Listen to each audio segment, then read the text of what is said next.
Okay. Call to order. I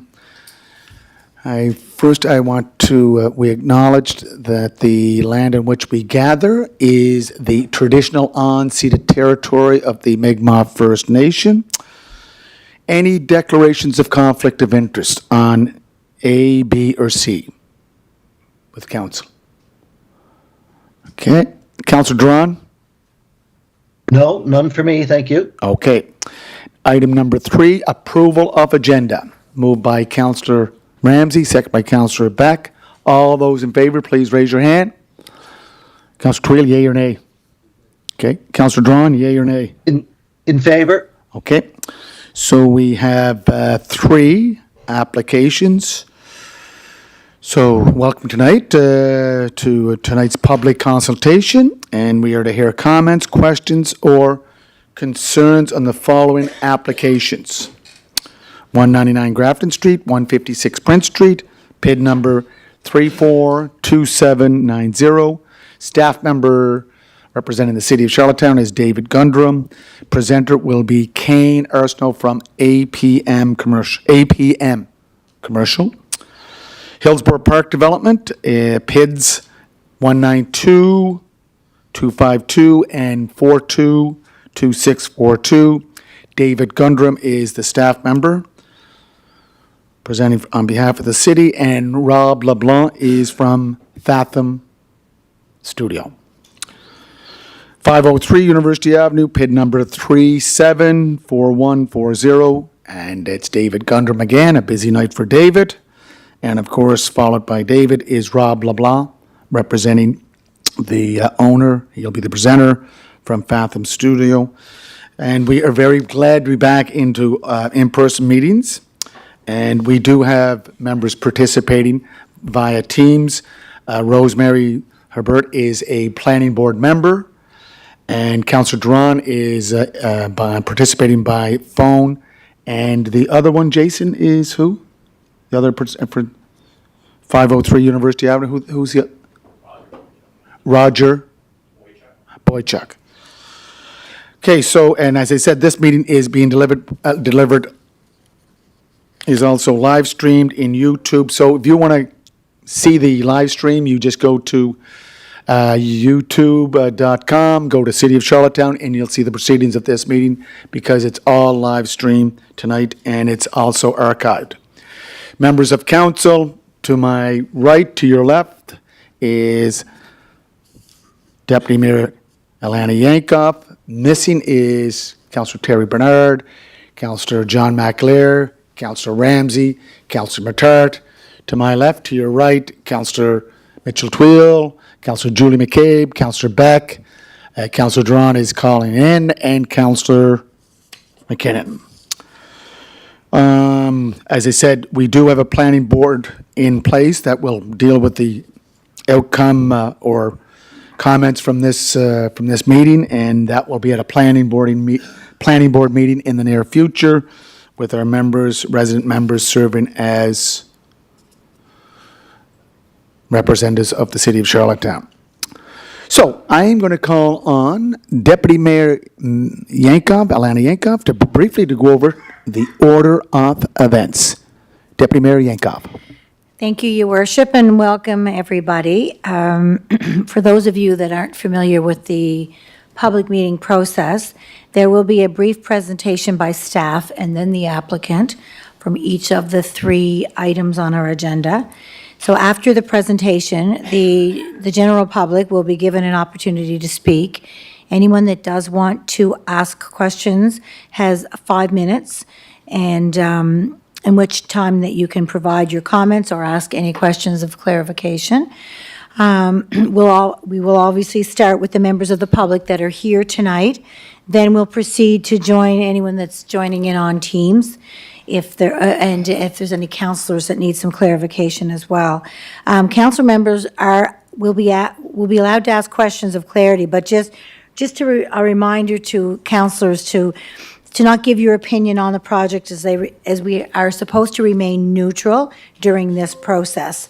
And just a reminder to everyone in terms of etiquette, while the members, while somebody from the public is speaking, that we just ask to show, respect, decorum to all the participants, refrain from unmuting your devices when somebody else is talking, et cetera, et cetera. I think we all know how to treat each other while we're here in the chamber. And also a reminder that anyone that wants to provide a written submission, we must receive that by noon on Wednesday on the 13th of March.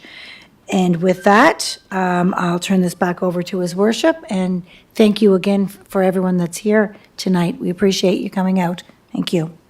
Thank you very much, Deputy Mayor Alana Yankoff. And again, we give a lot of information here because of it's being recorded. It's for the public record. So we will ask you to give your name. You don't have to tell us where you live. If we'd like to know that you live in Charlottetown, but you don't have to give an address. It's just for the public record, so that if someone does ask for a written copy for whatever reason, we will provide it. Or it's also very much available on YouTube as an archived presentation. So, 199 Grafton Street, 156 Prince Street, PID number 342790.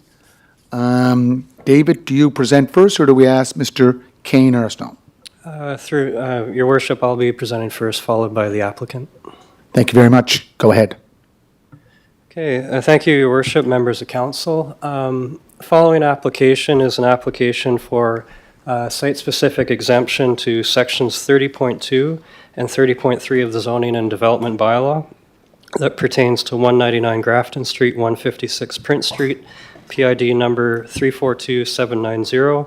As well, the applicants are seeking an amendment to the City of Charlottetown official plan with regard to section 4.2.3 of the OP. The purpose of the application is to permit an 8-story 158-unit apartment building that would be located on the subject property. Subject property is located within the 500-lot area. It is currently zoned downtown mixed-use neighborhood and is designated as downtown mixed-use neighborhood in the city official plan. The slide that's up on the screen currently is a site plan for the proposed development showing the footprints of the proposed 8-story apartment building. I'll note for members of the public and those attending tonight that the building proposes an 8-foot step back on the west-facing wall facing towards Prince Street. This 8-foot step back is proposed to apply to both the 7th and 8th stories of the building, as well to the rear of the building, which is proposed to be located a elevated parking garage. This parking garage would step back to a height of 2 stories facing towards Hillsboro Street to the east. The next few slides provide illustration of the proposed elevations for the building. I'll note for those attending tonight that this proposal went through a previous Planning Act application, site-specific exemption back in 2021 that went through an IRAC appeals process and was subsequently approved by IRAC for a height of 6 stories. The next few slides illustrate a contrast between, on the left, what the elevations were that were approved through the previous application, which is still in force and effect in terms of approval, and those on the right, which illustrate the updated concept. So this comparison between the old approval and what's proposed today, the 6 stories versus the 8 stories, this would be the proposed elevations facing west towards Prince Street. Elevation shot from the south, looking from the southwest, between the 6 and the 8-story proposals. This is view from the north, and this is a view from Hillsboro Street, facing from the east, facing the east, looking towards the west. Because this property is in the 500 lot area of the City of Charlottetown official plan, it had to go through the design review process. It had to go through to the design review board, which it did a couple of months ago in January 2024. Out of that design review process, the third-party design review architect made 3 recommendations for potential changes to the design. And these proposed changes were with regard to mass and scale, The zoning and development bylaw requires a 45-degree step back, which is one of the points of relief which is being asked for here. The design reviewer recommended a compromising 70-degree angular plane facing west towards Prince Street, which the developers are accepting of at the current time. And this is the recommendation that was approved by Design Review Board back in the middle of January. The other recommendations that were made by the design reviewer included changes to the cornice details of the roofs, as well as facade changes to the materials and finishes that would cover the building. The cornice details and the material and finish details were not recommended to flow through as being as being requirements for the future design by the Design Review Board. So at their meeting on January 15th, the Design Review Board passed a motion that the design be approved subject to the design reviewer's recommendation concerning mass and scale only, which regarded the 45-degree angular plane being changed to a compromising 70-degree angular plane, which is represented by that 8-foot step back. So to summarize the request that is being put forth by the proponent, by the developers, the first request is an exemption to existing approved bonus height to achieve an equivalent maximum building height of 8 stories on the site. The previous approval in 2021 granted a maximum building height of 70.4 feet or 21.45 meters. The current request is to increase this maximum permitted building height to approximately 88 feet or 26.82 meters to achieve an 8-story building height. The second exemption is an exemption to the zoning bylaw to not step back the building along the 7th and 8th stories along a 45-degree angular plane, but instead to step back the building on these 2 upper stories to a 70-degree angular plane, which was, I noted before, approved and endorsed by the Design Review Board. Lastly is the request for relief from the official plan. Section 4.2.3 of the official plan states the following with regard to the downtown mixed-use neighborhood designation. The downtown mixed-use neighborhood areas are generally to provide a transition between the predominant residential uses in the bounding downtown neighborhood designation areas and the more intense and larger scale uses associated with the downtown Main Street and core area designations. Although uses in the downtown mixed-use neighborhood areas may be more transitional in nature, the prevailing residential character of the built form should remain intact. The official plan amendment request is therefore seeking relief from the requirements of section 4.2.3 that buildings in the downtown mixed-use neighborhood designation that applies to the site remain transitional in nature with respect to their immediate surroundings as it regards built scale. And the following slide just illustrates the general location of the property in the downtown, noted by the star shown here. The downtown mixed-use neighborhood designation are those areas shown in light brown here. Downtown neighborhood designation are the light pink areas along the periphery of the downtown, containing areas of lower density versus the core. And of course, the downtown and core area designations are shown here in red and darker pink.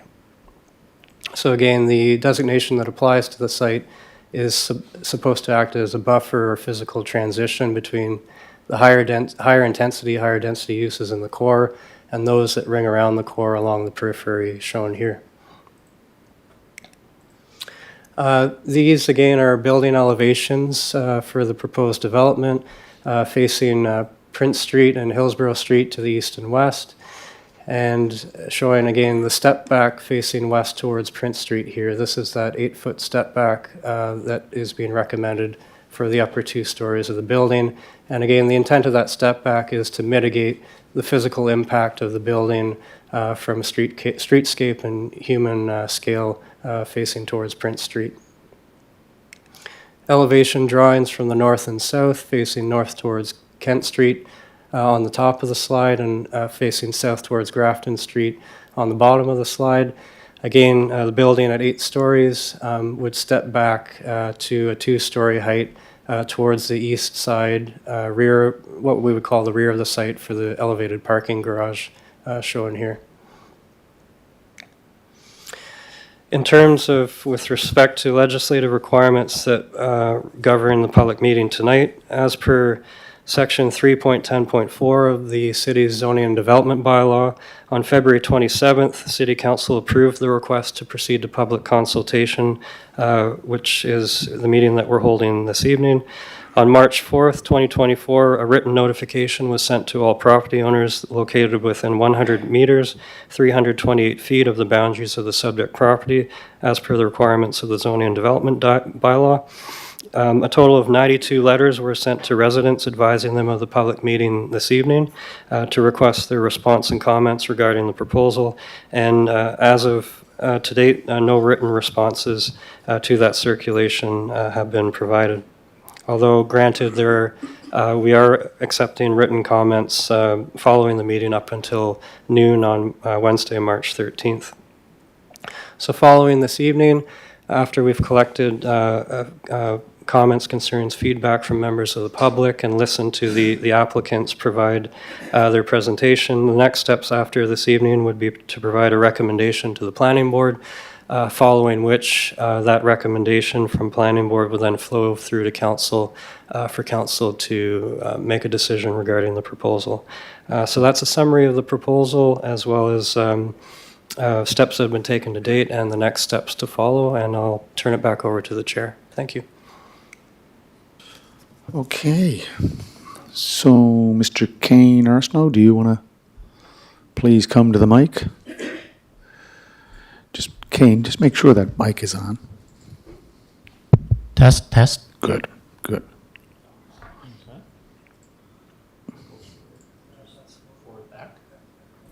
Can you push the TV?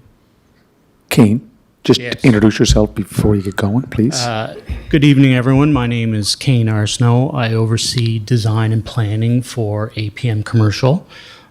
And I'm going to briefly go through our project with you tonight. A lot of it was explained by David, so I'll try to keep it brief. I know you've got a long schedule tonight. This is just a bit of a preamble to our project. I won't get into this.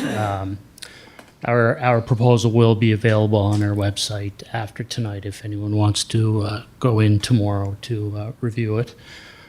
This is an aerial overview of kind of the white dot is where the project is, giving an outline of kind of where our project lies within the city. And I'll go a little further into it after the next slide.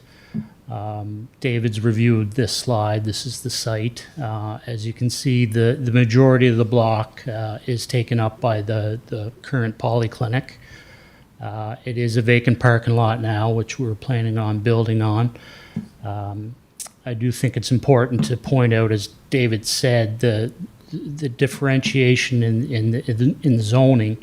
On one side of Ponnell Street, you have the Main Street zoning, yet on this side of Prince Street, it's downgraded to mixed-use neighborhood. So there's, to us, there was possibly a mistake made there. And as I go through some images of other projects around the area, it's kind of identified that possibly the differentiation, delineation between the core and further out is probably ends a little too abruptly, and that could expand a little bit more.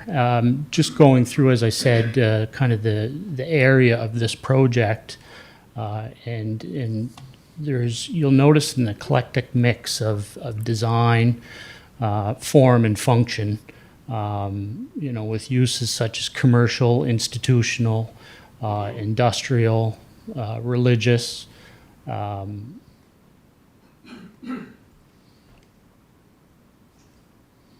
parks,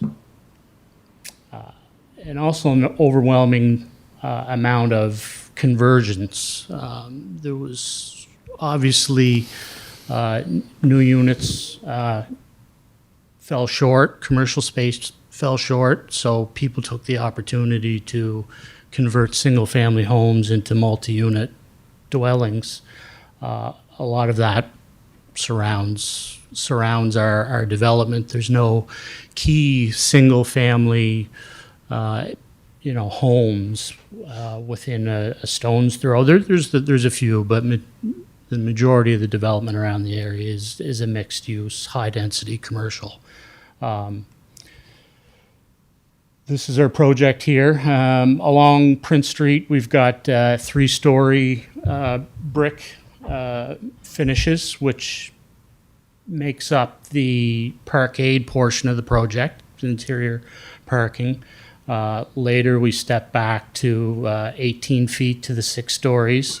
And again, why we're here tonight is for the 7th and 8th floor, which we've compromised and stepped back the 8 feet. This is just another view. Some more views, a few that David didn't have in his presentation. This is just back a little bit further. This is getting a little bit closer. This is what you'd see from the other side of Prince Street. Few more views. This is what you'd see on this side of Prince Street, one way, down the other way, entering the building. Additionally, we've started looking at how we're going to treat the public area of the project, if you will, the link between the existing commercial or polyclinic space and the new development. This is, again, just concept at this point, but this would be the access from Grafton Street now into the polyclinic, which will be a lot easier than it currently is for anyone in a wheelchair. Now they have to go through the parking lot. They have to go actually down to Rochford or Hillsboro, up around and into the parking lot. Now they'll have better access to the healthcare services if you're in a wheelchair from Grafton Street. These are, again, just concept at this point, but a few more images. Floor plans, nothing's really changed since our last proposal, other than this floor plan here, which would be the 7th and 8th floor step back. And David's shown these as well. This is side elevation. This will be predominantly masked by the polyclinic. You won't see a lot of this. This is the view from Kent Street, or again, this will be significantly masked by the development that's already on Kent Street. You won't see much of that. So that's our project. It's a $42 million investment in the downtown core, and it effectively adds 158 new units and people living, supporting the businesses downtown. So I'm open to any questions at this point, or I can let the... We'll open it up. We'll open it up, and questions, you Open can it up to just the public, yeah. take note of them. Yeah, sure will. Yeah. So we've opened it up to the public just to get some feedback. Again, just to clarify, a reminder that each speaker will be given 5 minutes. Please speak to the development, clarification on questions that might have arisen from the presentation, either David Gundrum as Manager of Planning or from Kane Arsenault as developer. Your name and where you're from. Okay. Andrea, I tried to arrange with Kate Technical to get, I brought the laptop and I brought the thumb drive earlier, and no one's actually collected the file from me. No. So, just, Okay, so let someone else. Andrea, yeah, if there's someone else wishes to speak, please, Andrea, just have a seat, then we'll wait for Rory to come back. I thought he already talked to me, sorry. Does she have to use one of the desk tables? She got a presentation, yeah. Okay. Sir, just introduce yourself. Yes, hello. I'm Laurent Beaulieu Hello, from Water sis- Street. Hello. I know quite a few of you, so you know me. Yes, I've been following this project on Grafton Street from the very beginning back in 2021 and all the discussions. We also had a public meeting, as you all know, about this. And so I was very surprised when the project came back and I heard there was going to be another. I was like, to talk about what?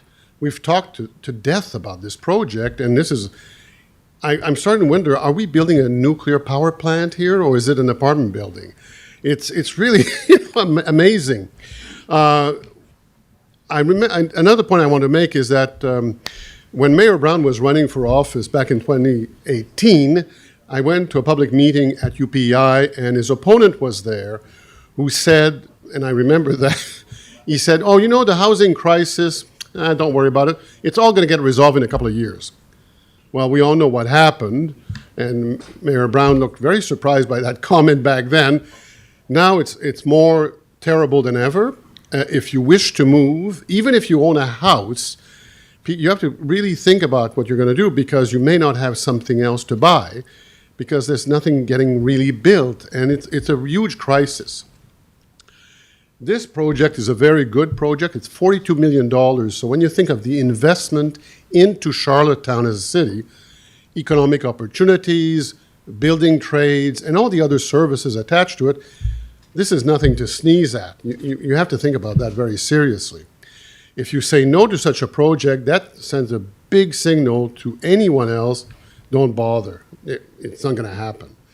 And I would hate to see, places like Summerside, Stratford, or others get the money or get the project, because I was in Summerside just 3 days ago, and I was amazed at the amount of construction in terms of apartment buildings, houses, duplexes, you name it, everywhere. And I thought, what is going on here? So this is something very, very important. Also, from an aesthetic point of view, it's a very nice building. It looks good. It's not ugly. It provides all these apartments plus parking, lots of parking. And it provides all kinds of other opportunities for the polyclinic, so on and so forth. So I think that it's important to remember all that and keep that in mind. Also, in terms of the height, I know that some people will, oh my God, it's going to be more than 6 floors. Well, frankly, look at the BDC building just across here. That's 8 floors. So what's the problem? Are we going to demolish that because it's too high? You look at other buildings like the National Bank just over there, or other buildings in the downtown core. You have 6 to 8 floors. They got built. You have church steeples, St. Dunstan. My God, that's very high. It dominates the city. You have to think the city has changed. Charlottetown is not the Charlottetown of Anne of Green Gables. And I should know because I'm a tourist guide now, so I heard about her. So the city changes, everything changes. There's no attack on the heritage character of the city. We still, as a city, Charlottetown remains per capita one of the cities in Canada that has the largest grouping of heritage buildings. And so when you think of all the other cities, we're right up there, number one. So there's no danger to that. The developer also has agreed to do a setback for floors 7 and 8. And it's true, if you walk on the street, you won't see them. You will not, unless you have a drone to go up there. So this is also very important to keep in mind. We need the apartments. We need to build this. And it's not like we can kick the can down the road for another 5 or 10 years, hoping, maybe, later. No. This is very, very important. And the fact also that this project could be, I see it anyways, as a sort of a renaissance project for the downtown core, where this is sort of a fresh air, a new look. And you also have the other project, I don't know if you've seen it yet, the Parkade at Queen Street, where it is proposed that they will also build more apartments there.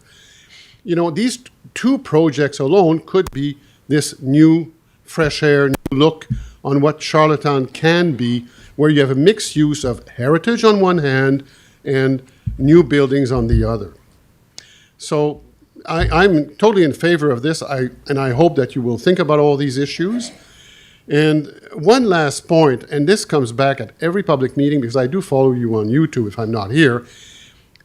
This argument from the public comes back all the time. It comes basically from people who own a house or who have owned a house, let's say, for 30 years or less or more.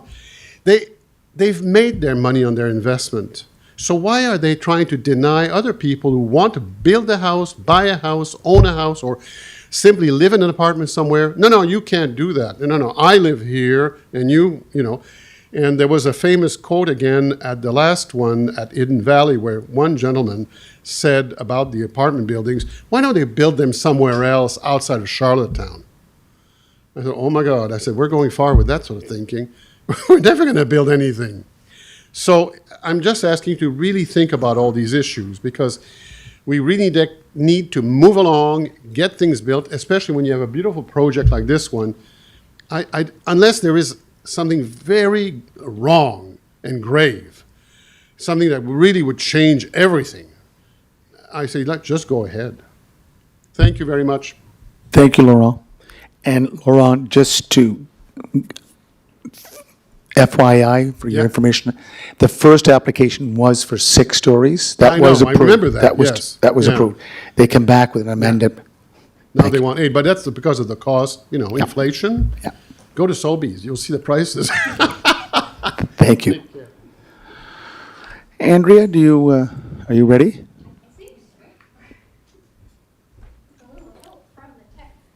That's why we got.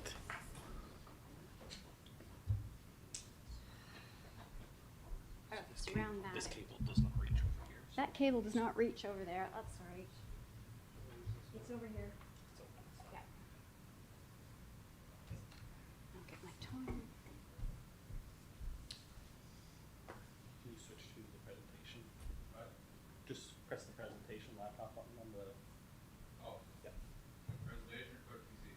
presentation. Different button? Yeah. Under review. Okay. It's for the, yeah. Presentation for the cord. I got you. Look at that, we're there, yay. So I don't, where are we gonna hear, can you hear, that will help. Awesome, it fits. Mic's on. Mic's on. Great. So Andrea Battison, resident in downtown Charlottetown, about a block from this proposal. So, timer. Right, I'm a very visual person, and I couldn't find at the time any elevation drawings to scale for this project that actually included any of the surrounding buildings for a reference point. Nothing in any of the packages. So I went ahead and made my own to the best of my ability. So for reference, we have Zion Church and the tower at 60 feet, the building at 88 feet, penthouse. Building goes from Prince to Hillsboro, and these people are at about 5 feet 10 inches. And then I also plopped it into the map to sort of show the connection to the polyclinic. Oops. And then I thought, okay, let's also add that gold building beside it because that seems to be important. And what it does show quite clearly is there is a dramatic and very drastic transition when you look at this building for the whole block against some of the smaller buildings in the neighborhood. And this is contrary to our official plan, so I would strongly urge council not to approve this request for the official plan amendment. And to familiarize myself more with the project, I returned to the 500 lots report, which is adopted by council in 2013, and it provides the basis for sections of the vibrant downtown in the official plan and the zoning development bylaw. And as Mr. Laurent pointed out, we've seen many versions of this project. So I also wanted to look at it and say, what's been happening. And so on the left is a column of all the exemptions that have been identified by planning that apply to the site. So the left column, the numbers in black are the rules or the requirements. Anything in blue is what was proposed. Anything in yellow highlight is how that changes from what is really needed at the site. And so, as pointed out, the 6-story did get its approval in 2021. But when I was reading the resolution, and it's at the footnote down there, it says that exemption was to permit a 6-story apartment building.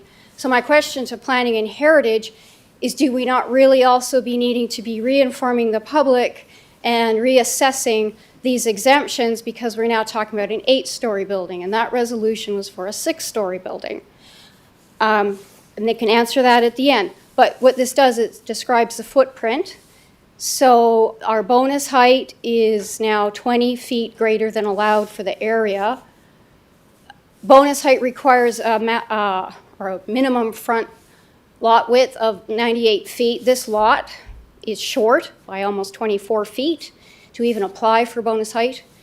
This building should be about 8 feet back from Clark Street. They're asking to put it 2 feet in anything I've seen, so that's a decrease of 6 feet. The step back above the 4th story, that's to protect the pedestrian environment, keep everything to scale along Clark Street so you're not feeling dominated by a wall that's going up 88 feet. So that step back is total of 17 feet. So they're asking for about 15.7 feet change from what's actually required at that site. And that little gold house, the building should be around 4 feet away from it, and they're asking to put it less than 2 feet away. And the idea of the parking structure, this bylaw is in place in the city to create save the pedestrian realm, keep it active, interactive, so you've got doorways, either residential or commercial, opening onto the street. You're not supposed to have parking structures along the street. In this case, the parking structure, as shown, goes all the way along Clark Street. There's no residential pedestrian activity along Clark Street with this design. It's all been approved for 6, but does that apply to an 8-story building, or do we have to be putting notices about that as well and discussing it here? It's no longer in compliance with the official plan. Other questions that came up to mind were, has the public benefit for the bonus height been approved yet? And we're here. I believe it's for housing. There's a lot that could choose from. I was also going through the permit application process, which has about 5 items, and the 2 of interest were, in order to submit an application, you actually have to have a legal description, plot plan, or survey. To date, I've not seen that in any package. It all says preliminary. And the 6 lots, individual lots, have yet to be consolidated as of March 6th. And there's also an option for the planning Andrea, department. I'm going to give you 1 minute. Okay, well, Laurent went over. No, I know- no, no, I no, know. no, but you gave me the signal for him, so I'm giving you 1 minute. Can I please just have my 10 seconds? It's Yeah, timed. 1 5 minute. You minutes, got 1 please. minute. I know that. Okay. Okay. All right. So, right. So the other question was studies and analyses to look at mitigating for visual, shadow, wind, traffic impacts. I didn't see any reports. If they weren't done, could someone from planning explain why they chose not to do them for an 8-story building? So finally, looking at the numbers, it looks like the development as proposed is a bit too big for this site, and for that reason, I would strongly urge council to not approve this request. Thank you very much, Andrea.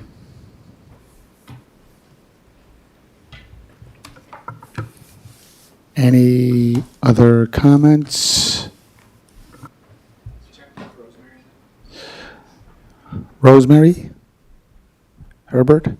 Any No, comments? thank you. No, thank you, Mr. Mayor. Councilor Duran? I can't see you, so I'm going to ask. Oh, no, thank you. Thank you very much. So the floor is still open?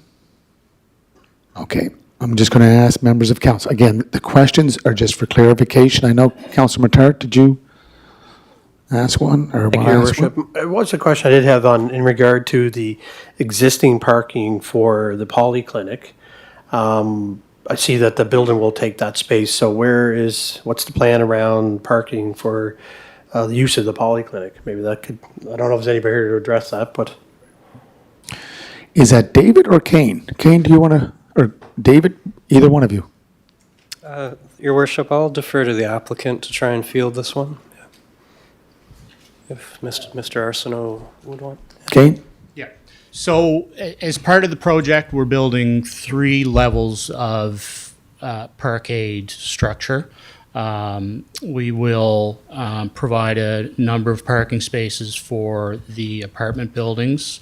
We'll reclaim in this structure the amount that's currently in the parking lot.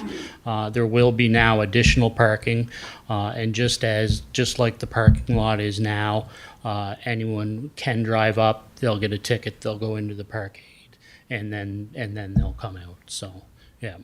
We're doubling if not, I believe, tripling almost the capacity of the parking for the project. All right. Good. Okay. Going once, going twice. Mr. Arsenault, Mr. Palmer, thank you very much. Give her regards. Mr. Gundrum, thank you. So, we'll move on to B. And we have Rob presenting for this. Yep. So, it's Hillsboro Park Community Concept, PID numbers 192252 and 422642. Do you have to line anything up there, Mr. Gundrum? Thank you, Your Worship. The presentation I see is up there now. So again, our second application tonight for public consultation is an application for a zoning bylaw amendment as well as official plan amendment that pertains to property identified as PID numbers 192252 and 422642. Subject properties don't have any civic addresses, but we've referred to this file as the Hillsboro Park Community Concept. The amendments which are proposed include amendment to Appendix A, future land use map of the city's official plan, to change the land use designations on the subject properties from the current institutional, medium-density residential, and low-density residential, and migrating these lands into the comprehensive planning area. And the amendments that regard the zoning bylaw would seek to amend Appendix G, zoning map of the zoning and development bylaw, changing the lands from the current zoning of R2S, institutional I, and medium-density mixed-use residential zone MUR, and placing the subject properties in the comprehensive development area zone CDA. And dovetailing with this would be required amendments to Appendix B, comprehensive development area parcels and permitted uses of the zoning and development bylaw, as well as amending Appendix I, which is the bylaw revision history for the zoning and development bylaw. So the subject property is located in the Hillsboro Park neighborhood area. Location is shown here on the slide above, and the two parcels are here and here. Total area of the subject properties is approximately 85 acres. They're bounded by established residential neighborhoods to the south and the west, and bounded to the north and the east by Wrights Creek, which is a tributary of the Hillsboro River. Again, linking with the proposed amendments, the intent of the cumulative intent of the amendments is to facilitate future development of a master plan community on the subject properties, which includes a proposed total range of between 1,211 and 1,476 dwelling units, which would consist of a mix of single detached, duplex dwellings, townhomes, and multi-unit residential dwellings.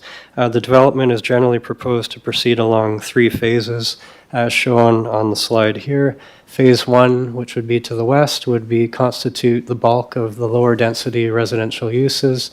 Phase 2 and Phase 3 would migrate into the higher density townhouse and multi-unit residential uses to the east towards Wrights Creek. This is a site concept plan which further illustrates the proposed road network layout, as well as the location of the proposed spectrum of residential uses, which the developers have put forward. The slide after this is a road network proposal showing existing roads in blue, new road connections shown in green, and then the internal road layout for the development shown to the north here on the slide. So there would be 4 new road connections, one at Westcombe Crescent, one at Hunter Lane as it makes a 90-degree bend, and there would be 2 proposed new road connections to Acadian Drive to the southeast for future access for the development. As part of the development proposal, the proponents have submitted a traffic impact study which has been reviewed by City Public Works. This schematic on the screen right now shows the proposed basically the estimations from the traffic impact study as to where the total percentage traffic from the development is proposed to flow out onto the existing road network which is currently adjacent to it. So these are percentage breakdowns of total traffic flow into the surrounding area. And the next slide, there's the traffic impact study analyzed 9 different local intersections, including existing and proposed. And out of the 9 intersections, it was proposing potential. It evaluated and came to the conclusion that 2 of these 9 intersections would require potential upgrades. And again, City Public Works have reviewed the findings of the traffic impact study. As well, the applicants provided a servicing plan to cover off for water, sewer, and stormwater management. The slide above shows the proposed water servicing plan for the development. City Water and Sewer Utility have reviewed these plans. Among their comments, they recommended that all proposed water servicing be looped. One of the issues that they highlighted was this proposed disconnection here. Water and Sewer recommended that this be a completely looped system, and there be a connection provided in difference to the plan that the developers have shown. Sewer servicing plan, sanitary sewer servicing plan. Recommendation is for 2 pumping stations showing to the west of the site and to the east here. And these would connect to existing 200 millimeter sanitary mains that are off-site. And lastly, stormwater management proposal. There'd be stormwater retention areas to the north of the site within an environmental buffer area, and new piping that would link in with existing city stormwater management facilities networks off-site. With respect to the official plan, the application proposes to consolidate various land use designations into the comprehensive planning area designation to facilitate the future development. Planning staff have highlighted 3 sections of the official plan that have direct bearing on the application. Section 3.1, guiding settlement. In addressing this section of the OP, the proposed development would contain urban sprawl by staging new development with concurrency for provision of underground services. Section 3.2 of the City of Charlottetown official plan, the allowance for moderately higher densities versus traditional greenfield sites to create new development would be harmonious with the new development. And lastly, Section 3.3 of the official plan, which speaks to this development, encourages development in fully serviced areas of the city. The subject property has direct access to full municipal services, being water, wastewater, stormwater, as well as existing road networks, which are in a proximity to established neighborhoods. Still under the official plan, this property is subject to a secondary plan within the official plan known as the East Royalty Master Plan. This secondary plan identifies the subject properties as the site for future low-density residential, medium-density residential, and institutional uses. For the institutional use, the East Royalty Master Plan identifies a future school site on the subject property. The intent of the secondary plan is to provide long-term vision for the area to ensure a well-planned contiguous development that is considered broadly and not on a piecemeal or ad hoc basis. It is noted that the applicants are not proposing an institutional designation as part of the request, nor has a future school site been identified as part of the concept plan. Planning staff therefore welcome feedback from council and residents to gauge this aspect of the plan, as it represents a fundamental shift from an important future community asset that is otherwise proposed and directed to be present as per the East Royalty Master Plan.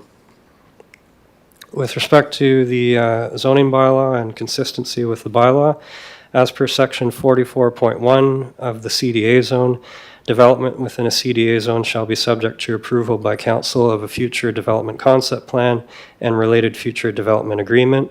These are matters which would have to come before council in the future. Working site plans and buildings shall be approved by council in future on the recommendation of planning board for each phase of the development within a CDA zone. Future site plan and proposed building locations would have to comply with future requirements of the site-specific CDA zone that would apply, which have yet to be determined at this point. Planning staff are of the opinion that given the comprehensive, expansive nature of the proposed development, that the CDA zone and its associated requirements are the most appropriate mechanism and pathway by which to pursue the envisioned development under the zoning bylaw.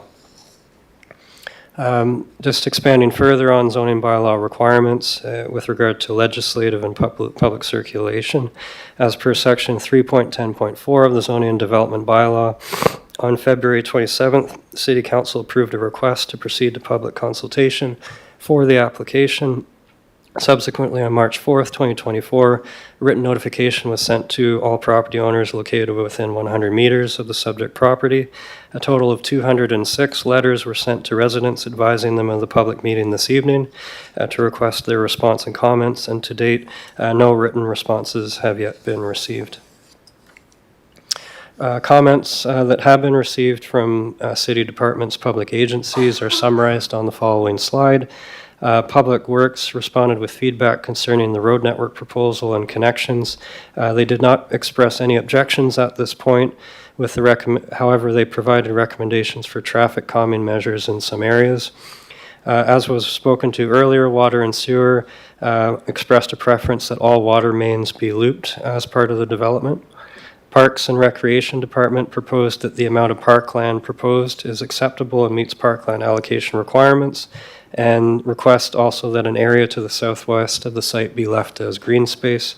And lastly, the Environment and Sustainability Department expressed that they are supportive of active and public transportation features proposed in the development, and that the location of stormwater management ponds and a community garden should be such that they do not disturb existing tree cover on the site.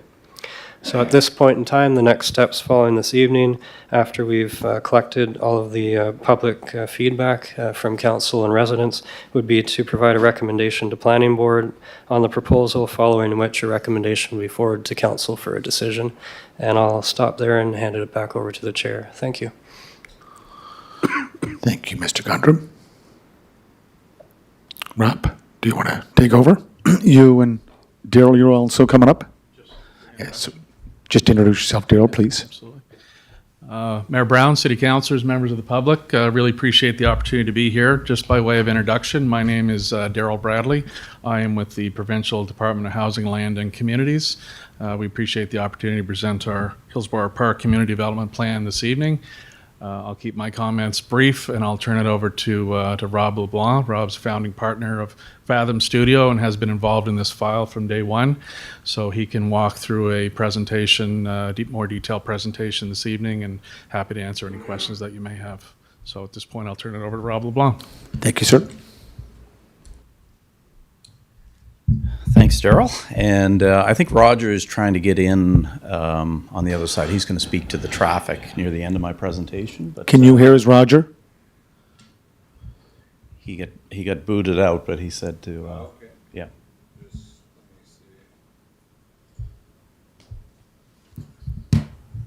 You don't have.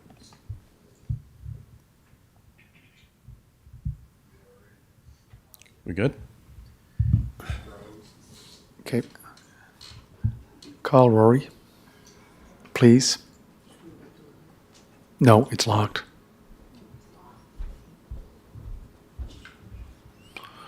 Technology's great when it works. I could sing a song for you guys. Sure, go ahead. What are you, English or Acadian? You might throw Monsieur me out. Leblanc, Monsieur Leblanc de Nouveau-Brunswick. Oui, Monsieur From PEI, Émile, actually. Émile Glad, il parle français. Oui.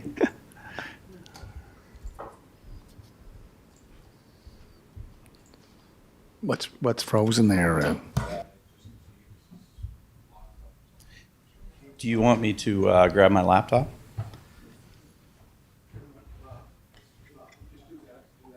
Yeah, I'll do that. Yeah.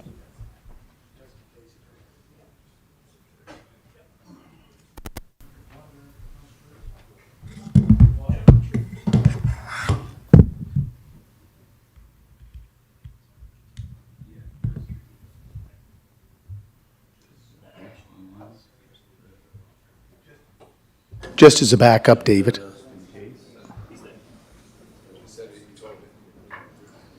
And they can pull the mic down there Rob, if you want to speak from the boardroom table. Gotcha. He can turn that mic around. Okay.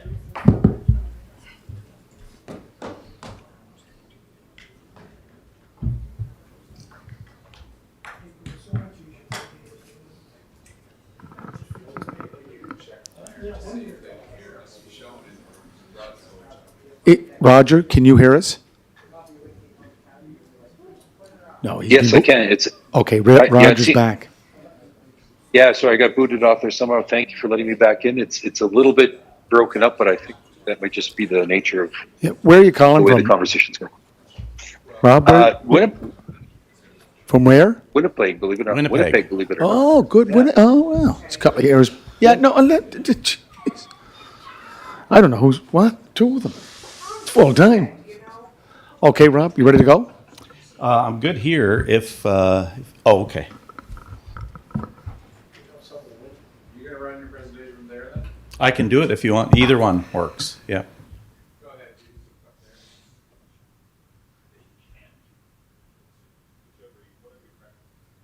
ahead. If we can get it on yours, Roger will be able to see it. He probably won't be able to see mine.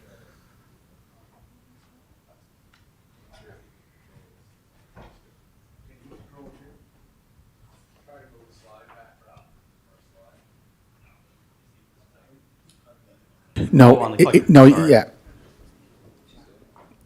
Okay. Okay, there we are.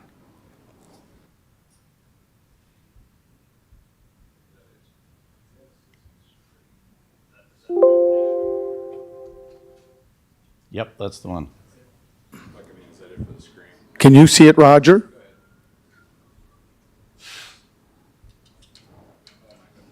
No, I can't. I can't right now. But that's okay. I have the presentation here. He's so I got should a be able to copy keep of up it, with so if worse comes to Probably worse. got it in memory, too. Yeah. Okay. Oh, ingrained. Does that work all right? Or do you want to hit Control L and do full screen? There we go. Okay. Yep, there we go. Okay, Mr. LeBlanc, can you, Bottom. Oh, it's going forward. what's that?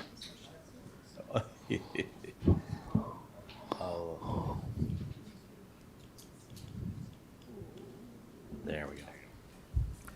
Just introduce yourself and then we'll start the show. All right, sounds good. It's great to be here. It's Rob LeBlanc with Fathom Studio. I'm here tonight to talk about what I think is a really good news story for the community. This is an opportunity for a complete community type development. Not just a typical suburban expansion. And I'm going to walk you through the last year and a half of the process that the province and us have gone through. But just to give you a little bit of background in terms of the chronology of this site, you can see it in the middle of the site with the 85 acres, a little pink that goes around the outer edge. But back in 1995, the East Royalty was amalgamated with the city, and the city in 2015 adopted the East Royalty Master Plan, which identified this area for mixed density housing for low and medium density, as well as a community institutional facility. Back in 2020, the PEI Housing Corp approved a 100-meter buffer along the Wrights Creek, which has subsequently been planted, some portions of it anyway, with an Acadian mixed forest along the environmental corridor. And so we were hired about mid-2022 and to prepare a master plan for this site in response to the kind of explosive growth that the province has seen, and in particular in Charlottetown. So we filed to rezone these lands back in September of 2023. But really the overall vision of the plan is to create a dynamic and affordable community for all islanders that's a model of ecological planning and complete communities design. And I'm going to speak a little bit more about what that means.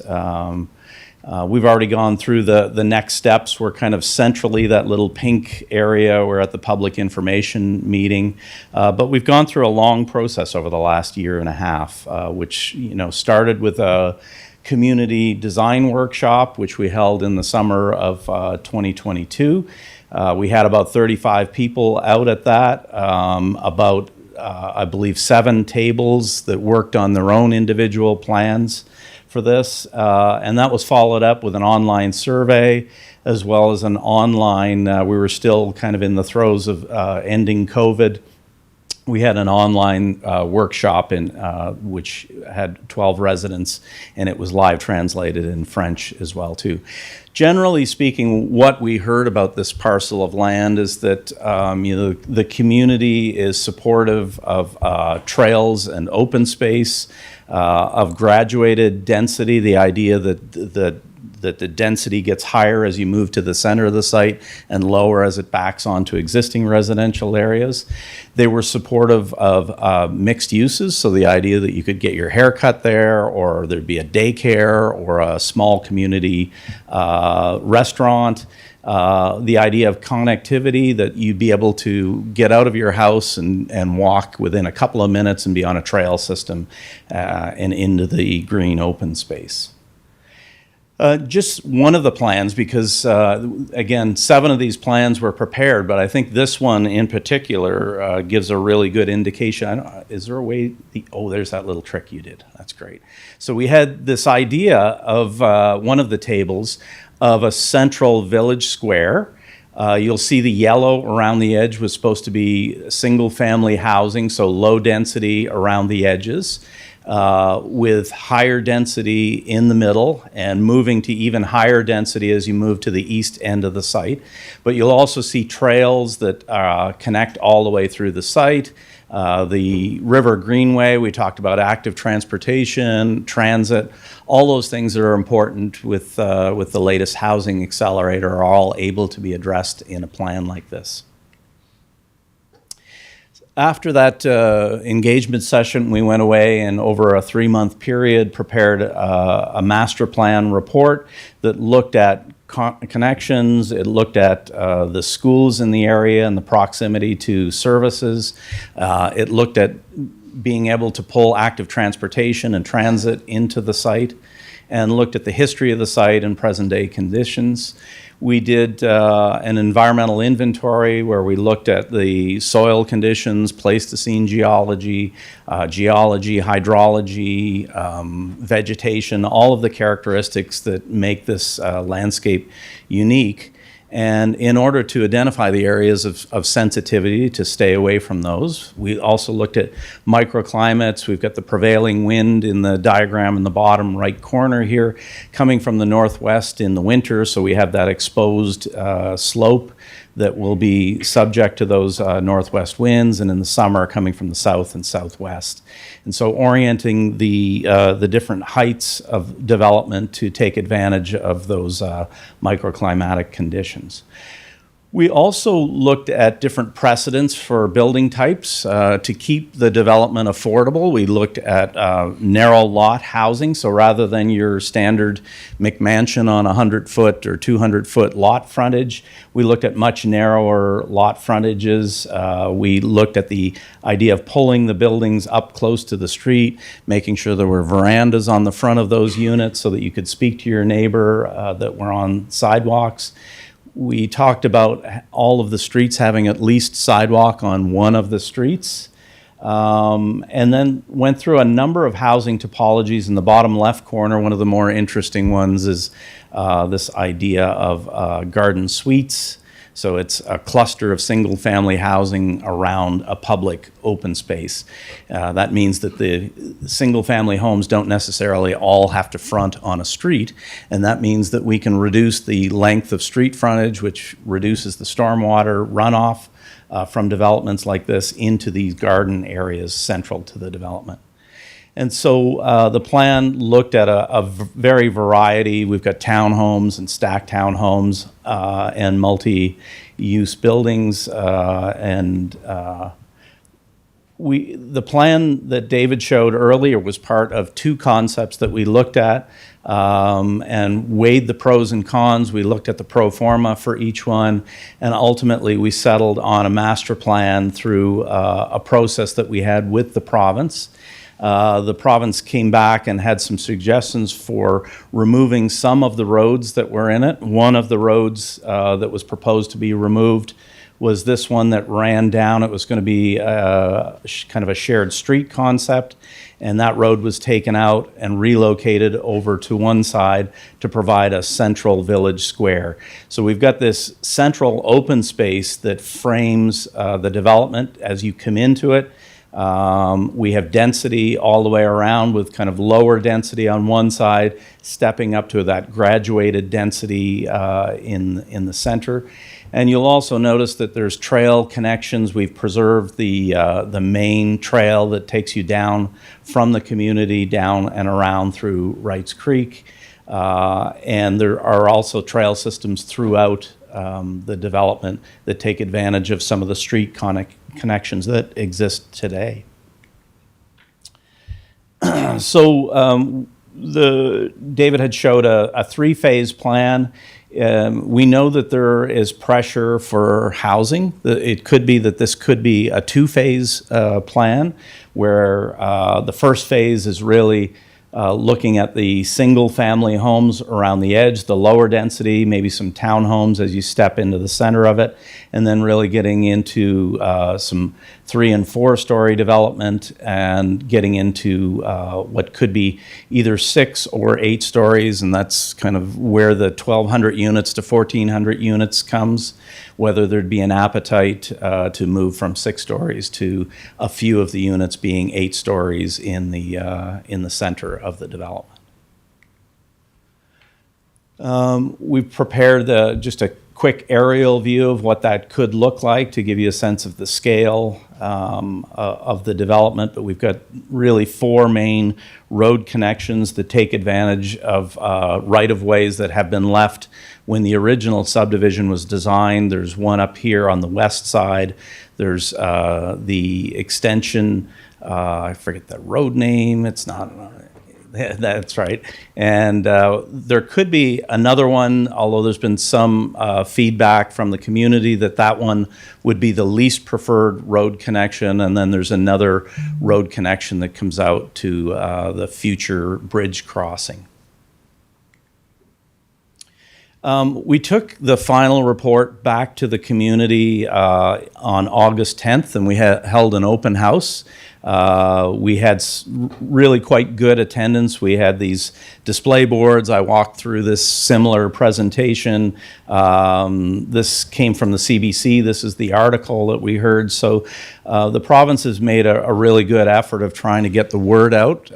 Again, we believe this is a really good news story.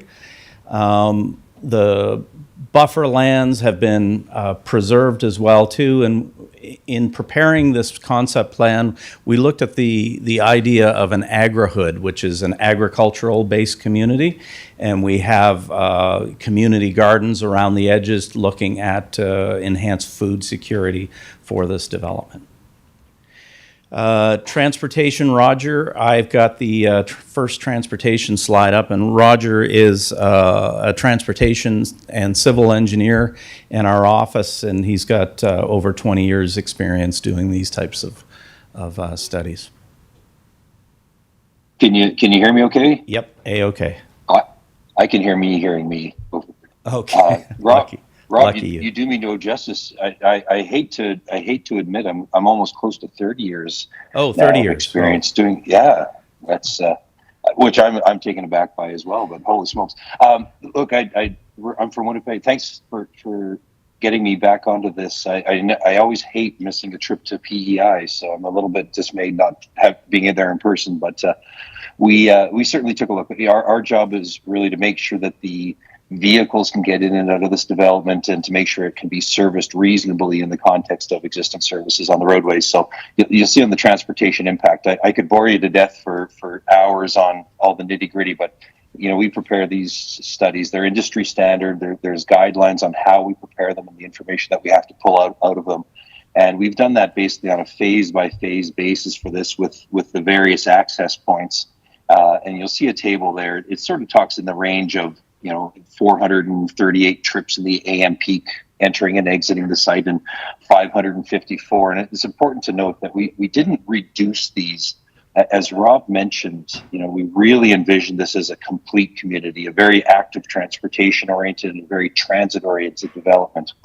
You'll see the transit opportunities slide that shows the existing routes and a number of potential routes through the site that could accommodate dedicated transit routes that take us right through the core density areas of this development. So these haven't been finalized. We've had some initial discussions, but there's certainly great opportunity to implement transit in a big way into this development. So ultimately, we'd expect to see some of these numbers we're showing in the trip transportation or the trip generation side to actually probably a fair bit less than what we're showing here, but to be conservative from our analysis perspective, we tend to keep the numbers a little bit higher. The key to this really, I think, and you'll see on the bottom slide on the right, is some of the yellow lines show the core access points, and most of the single low density areas back onto low density areas, those are the types of trips that we would expect to come up to Westcom. It's not that's a more the slower residential neighborhood, so we don't want to promote traffic there, but there'll be some. And then if we start looking at Hunter, again, Hunter is one that we don't necessarily want to promote traffic down. But the Northridge Parkway is the spot that we really had roadway that's been designed with a wider cross section. That's where we'd like to see a fair amount of the traffic go to. We've had some initial discussions, and we're looking at some intersection options to help promote traffic down the major corridors as opposed to the more minor corridors. And then I guess if we move a little bit further to the east, we see another connection down to Longboat, which certainly helps support the distribution of traffic into the phase 2 components of the study. And as we get into phase 3 in the future, Rob mentioned the future connection down towards the bridge. So while some of these numbers, there's a reasonable amount of trips, we certainly expect those to be distributed over a number of different access points. So no roads really have a significant impact. We're not going to see traffic go from one vehicle up to 20 vehicles. It's going to go from one vehicle to 2 vehicles. So still relatively well distributed throughout the network. So we didn't see any major impacts. There's certainly some local intersection and infrastructure that we need in place to support it. But I'll leave it at that for the transportation. Certainly happy to dive into any further questions as it comes up. Okay, I moved over to servicing. So that's kind of the surface stuff. All the underground stuff is again we take certainly not detailed design, but proof of concept, conceptual level design. And on the top right, you'll see the sanitary system. We do require a couple of pumping stations.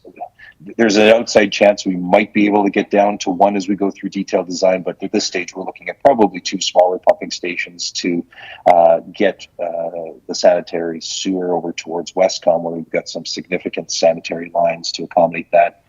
The upper right one shows the water network. We have a fairly robust water network in the area with 375 millimeter pipes in Northridge Parkway. So we've got lots of opportunities to loop the water system and make connections to the various existing pipes in the area. So that's all looking pretty good. And then the bottom one shows the basic stormwater layout. There'll be some modifications as we do detailed grading, but this is the basic idea of collecting stormwater throughout the development.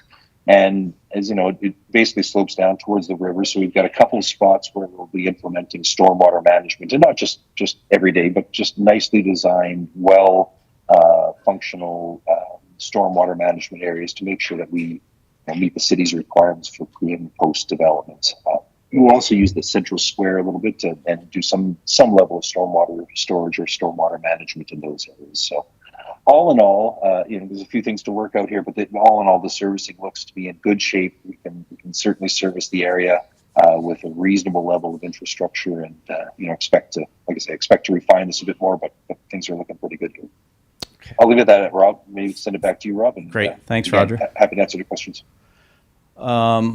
As well, so we're proposing a number of zones that are consistent with some design guidelines. So the province retained us to continue, once the master plan was done, to develop community design guidelines. We know that there's going to be a number of different developers here, so to make sure that we had consistency in building and architectural integrity, we developed these guidelines that will help. It's kind of another level to what would be a typical zoning bylaw. And that's where we get into this idea of pulling buildings up to the street and making sure there's verandas, and if there are garages, that they're set back from the front of the building so we don't have garages lining the streets. And similar step backs for the taller buildings, making sure that we have those step backs at the 3- and 4-story level, which you see from the street. And then the taller pieces are set back from that. Just wanted to end with the next steps. So David mentioned we've got the first reading and public hearing and second reading, and ultimately we hope the adoption of the plan amendment and zoning amendments. Then we'll be moving into the development agreement, which is consistent with that CDA over May and June, and that will allow us then to move into detailed design of roads and services, and ultimately, hopefully, into construction of Phase 1 roads and construction of housing units. So I'll leave it there and look forward to questions. David, just before you go, Eleanor, he has up there first reading, public hearing, second reading. I think we go. Oh, no. maybe you guys See, do I it see in differently. Summerside, Yes. that's what they do. Yes. Yeah, we do it differently. There'd be there was a resolution to go to a public consultation. This is the public consultation. Then if it passes, it goes to first reading, then second reading. Gotcha. Just to make sure you're Yep, clear on thank that. Correct? Okay. Well, you have to be on your toes up here. Any questions from the audience? Just, again, please come to the mic and just give your name and where you're from, like Charlottetown, East Royalty. Thank you. Hi, my name is Emil Gallant, and I live at 61 Hunter Lane, corner of Northridge and Hunter Lane. So I just have a few questions in regards to comprehensive CDA zoning. We have a little background. I chaired planning in Stratford for many years when I was a councillor over there. Haven't been involved in it, so it's kind of a little gray. Just want to see what the process is in regards to once, and to say, like, when we bought our house there 8 years ago, I knew that there was PI Housing on the land there, and I have no problem with things happening there, and I've seen the plan presented by the company, and I like the plan that they've developed. It's properly planned where all the people that are living on West Combe and on Northridge and myself at the corner there, we do have some single housing resident in the back of us, which is proper planning. I just want to understand the comprehensive, once this is approved, what's the next process in regards to having, I think the word you used, that a plan was going to be developed, and does that come back to council for approval? My concern is that, having been involved in some of these plannings in the past, where you'll get some aggressive developers saying, well, those property, that piece of land behind Westcombe is really nice. We want to put an apartment building, even though right now you have a bunch of houses. Can that happen? Where does that get developed? Who makes the decision on those kind of things? Deputy, do you wish to defer to, go ahead? Yeah, I think I'll just get David to clarify that. I mean, I could take a kick at the can with it, but I think David would probably describe it a little bit better than me. Thank you. Mr. Gundrum. Through the chair, to answer Mr. Glunt's question, so after, should the zoning change be approved by council for the CDA, the development concept plan would have to come back to council, planning board, and then council for approval. And it's that point in time that those details would be dialed in, like with respect to which buildings are going where. All of that will be locked in at that future stage for approval of development concept plan. So that would be yet to come. Should the zoning then be approved, that would be following that process that we're in right now. Thank you. You're welcome. Emil, Claire, is that good? Yeah. And Emil, any questions, phone David Gundrum or the planning department. They'll be more than glad to provide further information. Mic's open. Just your name and where you're from. Hi, my name's Ryan Cook. I live at 105 Meadowvale Drive. It's out in Hillsboro Park. I have 3 questions, if that's all right. One to the proponent, just for clarification, regarding traffic, and 2 that the city might be able to handle. In reading through the amendments in the application, it says that the traffic, if I'm reading this right, at Hunter Drive in Phase 1 would increase 3.5 times over the current traffic that's expected. Hunter Lane appears to be a direct connection straight into the development, ending in a roundabout. I'd like to know, has there been any consideration, or will there be any future consideration to diverting that in the phases to try and mitigate the traffic loading on Hunter Lane, try and divert more towards Acadian Drive or Northridge Parkway more directly? So that'd be the first question. The next one is regarding municipal services. I saw the 2 pumping stations in the plan, and maybe it'll consolidate into one. But they appear to be tying in on the end of Westcombe, the Crescent, or Andrews Crescent, and tying in at the end of the Acadian Drive, which I think are already low-lying lands. I'm just wondering, has this been fully evaluated? These aren't pumping to other pumping stations. They are, it's not just going to transfer an infrastructure problem onto the city thereafter. That'd be question number 1 for the city. And number 2, I saw that there's sufficient parkland allowance in the application that's noted in the paperwork. Is there any set aside or request by the city for a future community center, future development, something like that? Has the city reserved any land there? That'd be all my items. Thank you.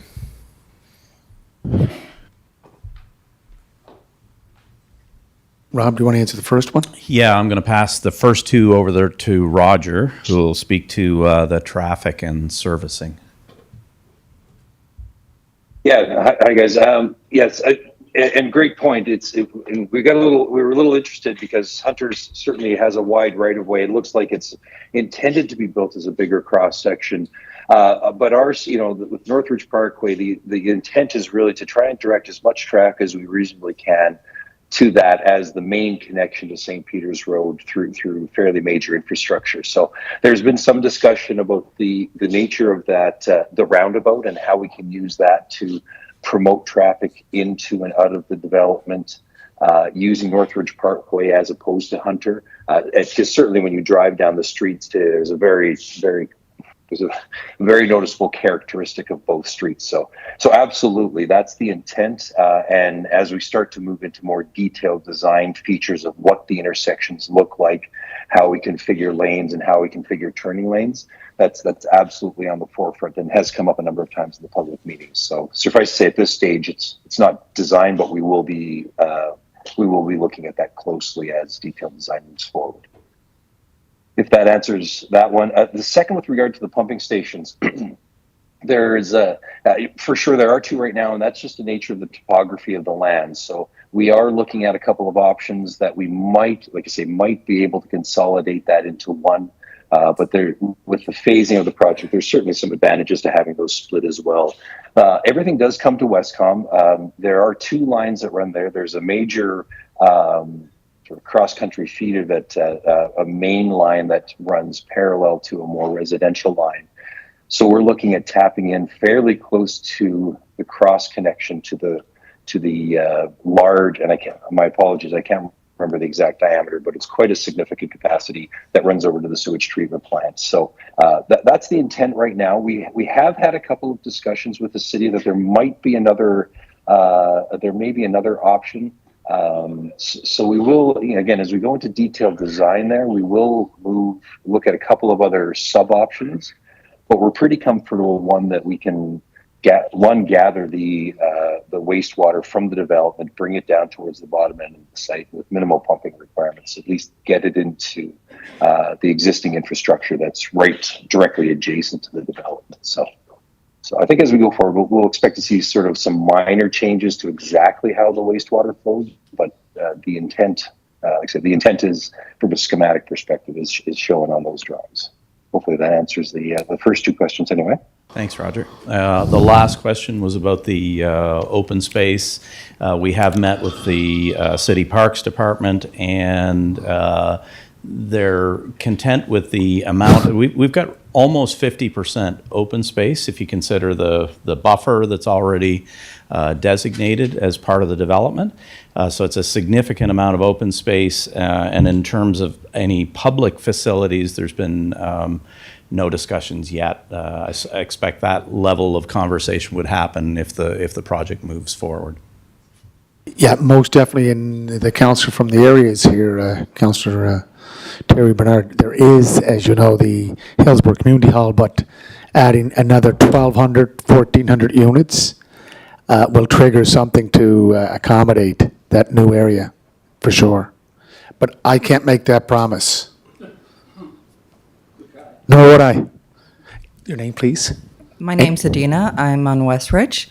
So I have a few concerns again about the traffic. We know that with a new development, there's going to be heightened traffic, and currently there are already a lot of issues with the vehicles that are speeding up Hunter Lane, which has a blind hill, and cars that park on the side of the road. And North Ridge is quite a wide lane, cars parked on the side of the road, and cars speeding down, and sometimes inventing a second lane. So there's already ongoing traffic issues. So how will that be mitigated when they're putting in even more traffic that will be going through there? Secondly, I want to know how you can ensure that you're protecting Wright Street during the building plans. I've seen many builds done where the waterways around it are simply not respected, and we do not want to have pollution in Wright Creek because of this building. Robert Law? All right, very good questions. Maybe I'll pass it on over to Roger to talk about the traffic one. But before I do that, I would just say that when we were laying this out, very purposely, the Northridge Parkway, we didn't extend that all the way through. It's designed, the street network, to act as traffic calming. So we're forcing people to come to a three-way stop at that intersection, or it could be a small roundabout. Then they're moving north to another roundabout, which slows people down. So we'll be working with the engineering department to look at additional traffic calming measures that might come within the development and peripheral to the development as well. Roger, did you want to say anything about that? No, I always enjoy when you speak first because you kind of answer my questions and make it easy on me. For sure, there's one of the issues that we identified somewhere in the report is Northridge Parkway is wide, and it was built for an intent, and often if you get a little bit too wide, you do get that misuse of lanes. Being an active transportation oriented development. We'll be looking at things that, again, as we progress into more detailed design, we'll be working with the city and the province very closely.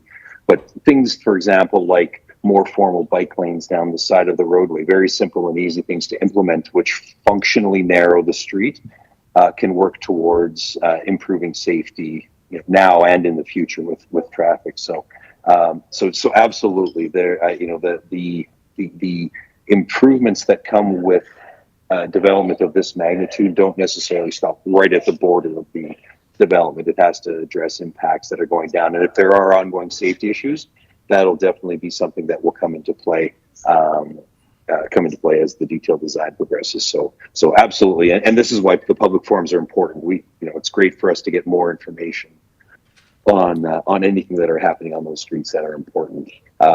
So Hunter Way and Northridge Parkway are both streets that will be looked at in a fair amount of detail as detailed design progresses, for sure. And the second question really is about is one that's close to our hearts, kind of as environmental planners, is making sure that that dirty water stays on the site and that we're treating it somehow. So we've got a series of erosion control measures that will be put in place as part of the road building process. We'll be building some of those stormwater management features right up front. They won't look very sexy when they first go in, but they'll do the purpose of keeping any runoff on site. And then we'll be coming back as we start to build parks, and we'll be turning those into more formal stormwater wetlands and recreational features. And so that's all been designed into this concept plan from the beginning. So, Rob, just, is it a 30-meter buffer zone around Wrights Creek? meter, It's a yeah. 100-meter 100 buffer meter, zone. Yeah. Yes. It's giant. Yeah, so some of the work that went on Andrews Creek, that went right down to the water. I don't know what the buffer zone is, but 100 meters. Yeah. So some of the existing agricultural fields are of course, closer than that 100 meter. So long term, we'll be looking at those agricultural type uses, some stormwater management facilities, Acadian forest restoration. All those measures will be put in place in that 100 meters.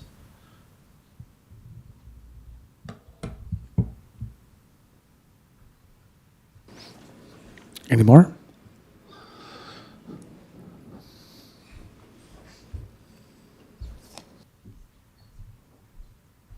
Hi, I'm Michelle Cutrow. I am the co-chair, one of the co-chairs of the Wrights Creek Watershed Environmental Committee. And we have sort of been planning for this development, our work started about 4 or 5 years ago. And with a request to the Housing Corp, if we could increase the existing 15-meter buffer to 60 meters in order to start planning that area, anticipating that a development would come. And we had great support from Housing Corp. And then we put a second request since that planting went so well. And we were granted a 100-meter buffer. So in the last 3 or 4 years, we've planted well over 1,000 trees and shrubs, all by volunteers. And we have had some help. 1,000. Yes, it's wonderful. If you haven't gone through there, you should go. It's lovely. All native trees and shrubs from the local nursery, the PEI nursery. We've also had help from the city planting, just most recently, planted a bit of a mini forest. So that 100-meter buffer is filled with native trees and shrubs. And I know the plan we saw tonight showed some stormwater management areas, and it looks like big chunks of that would be taken away. And I guess I'm just looking for clarification on, is there an alternate plan? Is there a way we could preserve that area without having to basically dig up large chunks of the established trees and shrubs there for the stormwater management plan? Or is there a way to work together and at least restore that after the fact, or do they stay permanently? I guess we just would like some more information on those areas. Okay. Thank you. Rob? First of all, thanks to all the hard work the volunteers have done in the area. 1,000, I understand a lot of these came from McPhail Woods and from the city as well. And so the plan that you see in front of you was done over a year ago now. So we don't have a map of where those existing plantings have taken place, and certainly it wouldn't be our intention to disrupt anything that's already been done. We've identified a couple of areas that are low areas within the watershed that are well suited for stormwater management. So there's only a couple of areas that those can go. The area for the community garden could move anywhere within the development. So I think there is a lot of flexibility, and we would hope to stay away from any of that hard work that's already been done.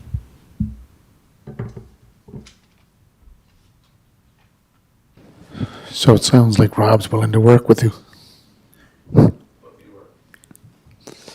Any other questions, comments? Emile? I Oh, pas de problème, monsieur. Entrez-vous. Just a question in regards to the trail that is existing there on, it's right next to my house on 61. Is that part of this, of the plan? That the trail that's goes up towards, right up to the bottom, from Hunter's, it takes off on Hunter's Lane and goes right down. Is that part of that property? Yes, so if you want to bring the plan up, the plan would be to continue that westward trail that already exists, gorgeous trail. We've proposed a new trail which will have sidewalks that will extend all the way to connect over to Wrights Creek and over to the park. And you'll also notice if we zoomed in here, there's on-street parking, so we're using those traffic calming methods. The trail is, It's how do you use it? this one right here. The trail is over here, Yep. and it goes. So that exists. Yeah, There. we're keeping that. Yes. But we're talking about possible on Longboat, and so those would be cutting across the trail. Yes. Yes. Yep. Yeah. So So- we'd have to have if it turns out the longboat one does happen, and we're not sure yet whether that will happen. There would be a crosswalk that would happen at those crossing locations. And second question in regards to Worthington Drive, probably nobody knows where Worthington Drive is. There's only one house. It's the other street next to my house. It's going up to, not this property, but what are the plans for that street? Is it to go up also and connect to the old property where the apartment buildings are? Like, what are the plans for that street? Can you show me where that's? Sorry, It's, I'll show it on my map here. You see? Oh, it's off you see, Hunter. This is Hunter right here. Yep. Yeah. I'm here. This Yeah. is, it just goes up to here. There's one. Oh, I see. Street that goes nowhere. Yeah, so there's no plans on ours. Not sure who owns that That was a question more for the property. city. Yeah. It's not, I don't know, who did the roadway? It must have been done back in the development days when they built that. Do you know, Councillor? Properties, and the idea at some point it would connect down to Longboat. Oh, okay. That'd be up to Killen's property if they want to put that through or not. So that's the property they bought off Hambley's. Oh, okay, gotcha. I have another question in regards to the trail. Is it really necessary to cut it at two places, or is it possible to have just one street running through it to maintain that trail? Do you know what they say that about the Confederation Trail? The Confederation Trail that runs from the railway down on Water Street out to north of Sherwood Road. There's a number of cuts across that. I understand what you're saying because that always comes up when we talk about development near the Confederation Trail. That's the same thing here. So those two routes, Longboat, what's the other one? Do you have It a name? goes down to Acadian Drive. Yeah, I know where they go, yeah. I don't know. Either you go with one exit or two exit, correct? But they're controlled. I think the other thing to say is that we would use bump outs. It would favor the pedestrian. We would use traffic calming techniques to carry. It could be that that's a raised crosswalk across there so that it's clear that pedestrians have the right of way. We could even look at other traffic calming techniques. But, if we can get away from the center connection, that's certainly what we've heard from the community. So, yeah. Thank you, Rob. There comes old Sam.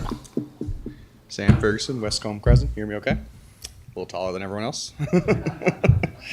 So just as a millennial looking for housing everywhere, I'm happy to see this happen. From a year ago, just kind of talking to neighbors and everything about what their concerns are. I wanted to come to this meeting and say, everything I've heard is about traffic, and I've heard a lot of the answers I want to hear here, but certainly recommend the third and fourth exits from the planned developments, because Roger from Winnipeg there, he says that it's a wide street on Hunter and on Northridge, but I grew up there for the last 28 years, and it's not that wide. There's always cars, always cars on the road, and a lot of people do speed down the street. So there's traffic calming methods, all you can do, but having more exits towards Acadian Drive would be greatly seen. And also wondering the timeline.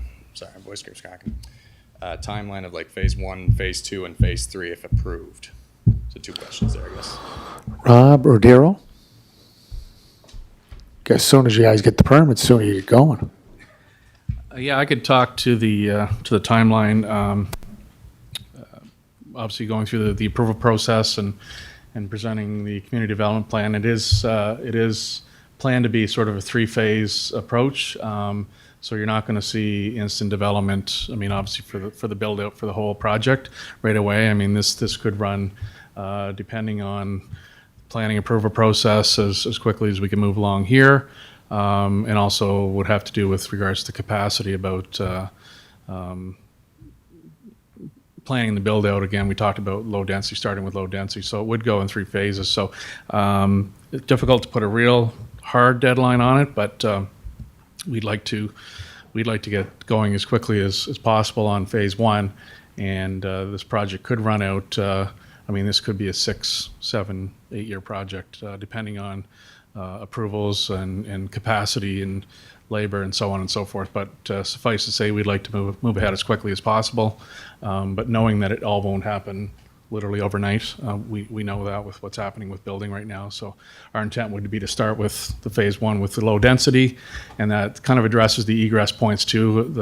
The 2 and 3 exit points would be in the later stages, the later phases. So again, probably not required early on in the project. I don't have a hard deadline what that would look like, but suffice to say we would go in phases. So it wouldn't all happen at once, I guess. So you're not going to get that immediate volume of traffic and density right away until we move on to the 2nd and 3rd phases. So Thank you, sir.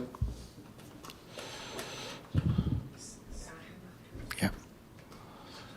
One more question about traffic Sure. is, so there's supposed to be a road going out to Acadian Drive, and there's a French school there. There's Francois Biot. My concern, again, with the heightened traffic is are you going to be looking at traffic calming measures for Acadian Drive?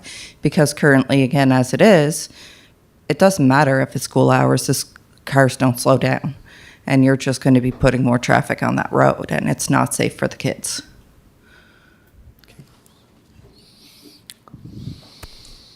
Yep, I'll just reiterate what Roger was saying, that this is a large development. It won't be just happening within the development. We'll be looking at measures outside the edges as well. So we'll be looking at that as part of the plan. Yeah. Yep. How it connects to the greater community. Yeah. Yeah.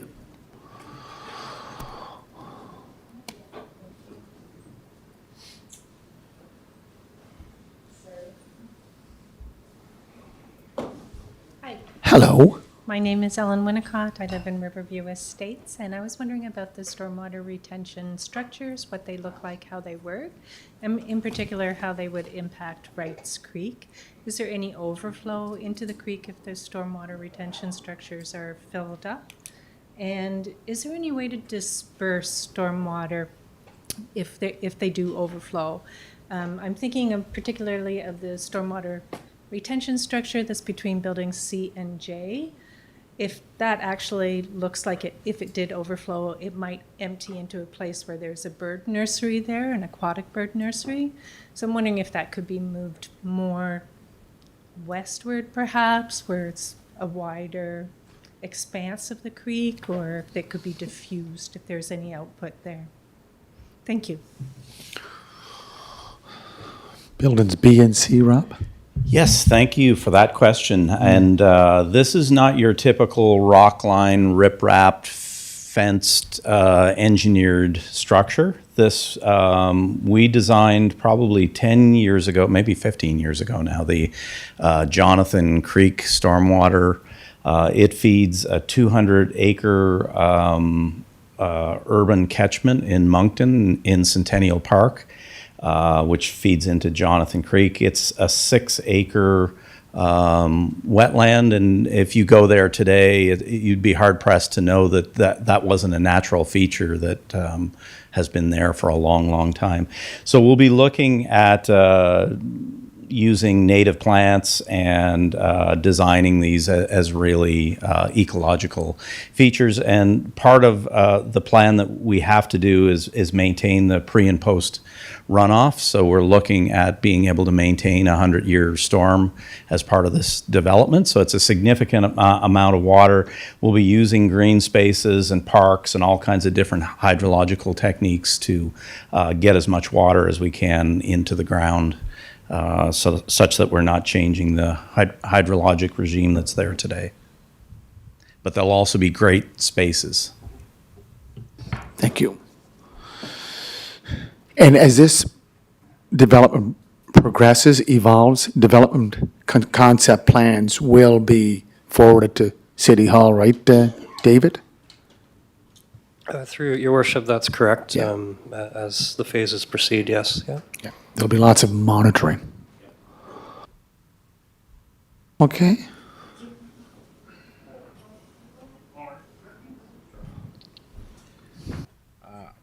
Just had a follow-up to my previous question on the traffic interconnection with Hunter. And I guess it more so pertains to the phasing, so this would go back to the proponent. Is it possible, or is there still flexibility, to look at phasing the interconnections, sort of the main interconnections as a first phase item with, I'm going to say Andrews Court, over by Northridge, the main exit, and Acadian Drive, and putting in a later phase the interconnections with the into the community, such as Hunter and I guess the Longboat interconnection, if that goes ahead. Is that something that is possible? Can that be still shuffled around? Rob? No, we currently don't own the connection between Acadian Drive and this property, so there's some land negotiations that still have to happen to make that connection. And really that connection through from Hunter and the other one along the west are part of phase one connection. So water, sewer, sidewalks, gateway into the development that's pretty much set in stone. Okay. Andrea, you have a question? Andrea Battison, Charlottetown. So I've got 2 comments and then 1 question, if I could, please.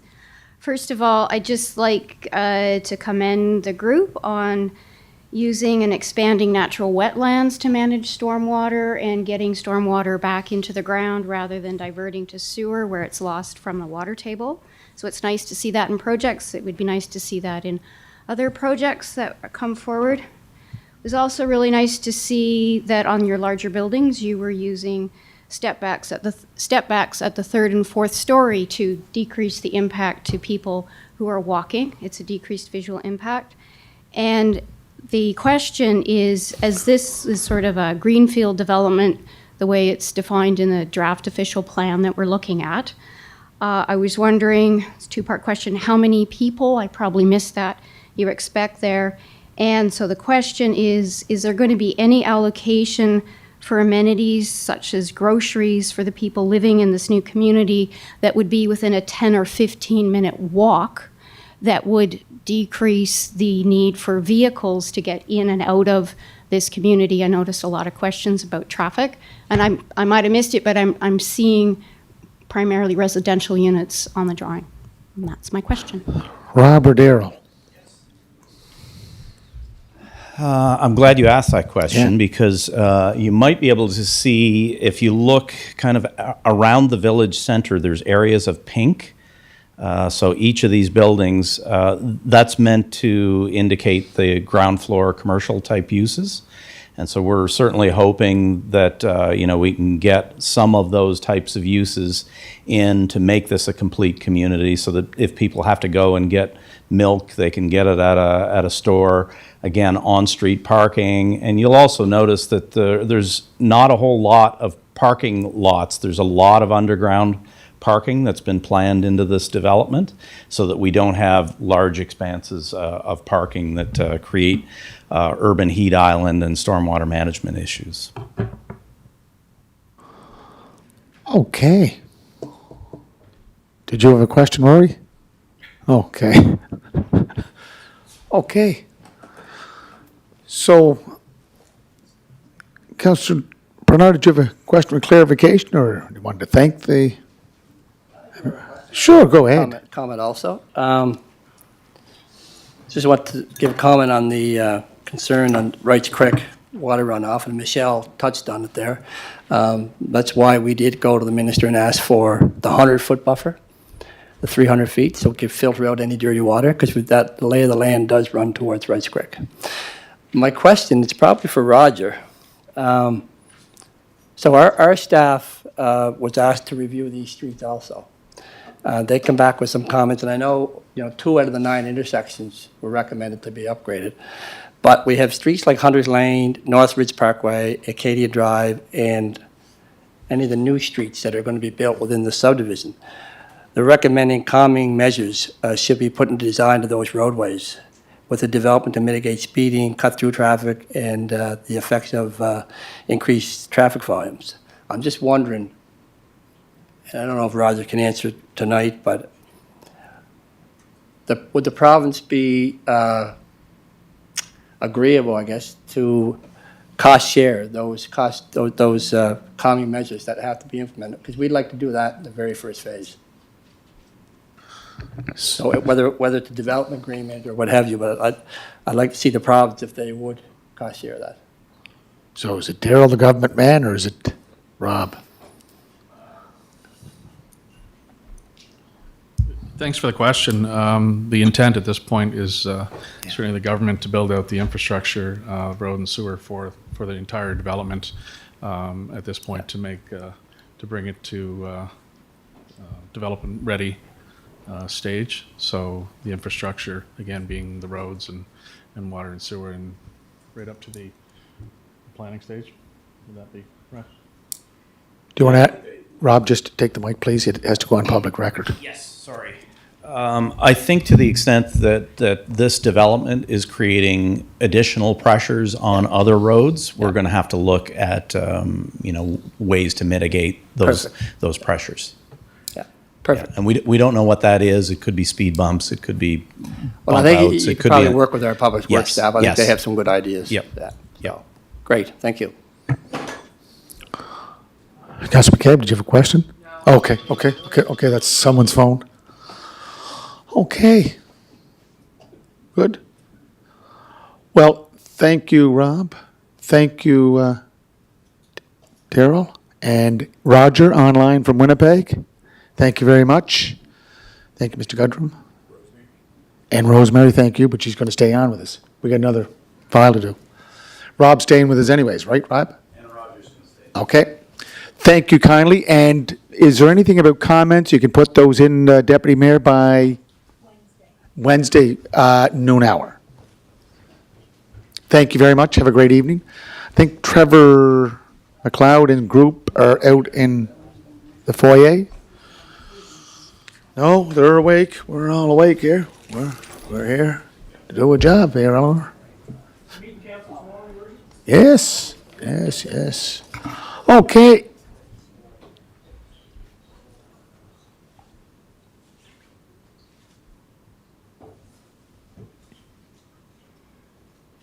You want to talk to him now, John, or you want to talk to him later? No, I'm not that. I want to talk to you personally. Okay. Okay. Is Trevor coming in? It's Trevor McLeod and Rob. Are they? Yeah, they probably left the building. No. What?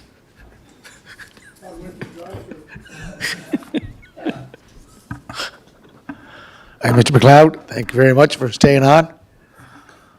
The last is for the best. Mr. Tweel, thank you for. Is that Mr. Tweel there, Mitchell? And team. Yes, Councillor Tweel, we have A, B, C. C is 503. Yeah, I know. We got so much to do. Lots of work. Thank you very much.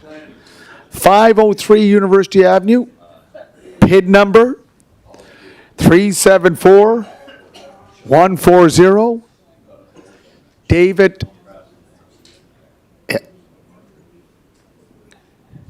Gundrum is going to present on behalf of the city. Rob LeBlanc and Trevor, you also presenting, just you're leaving everything to Rob? Okay, he's the hired man. David? Thank you, Your Worship. Following application is a proposal for a zoning bylaw amendment and official plan amendment for 503 University Avenue, PID number 374140.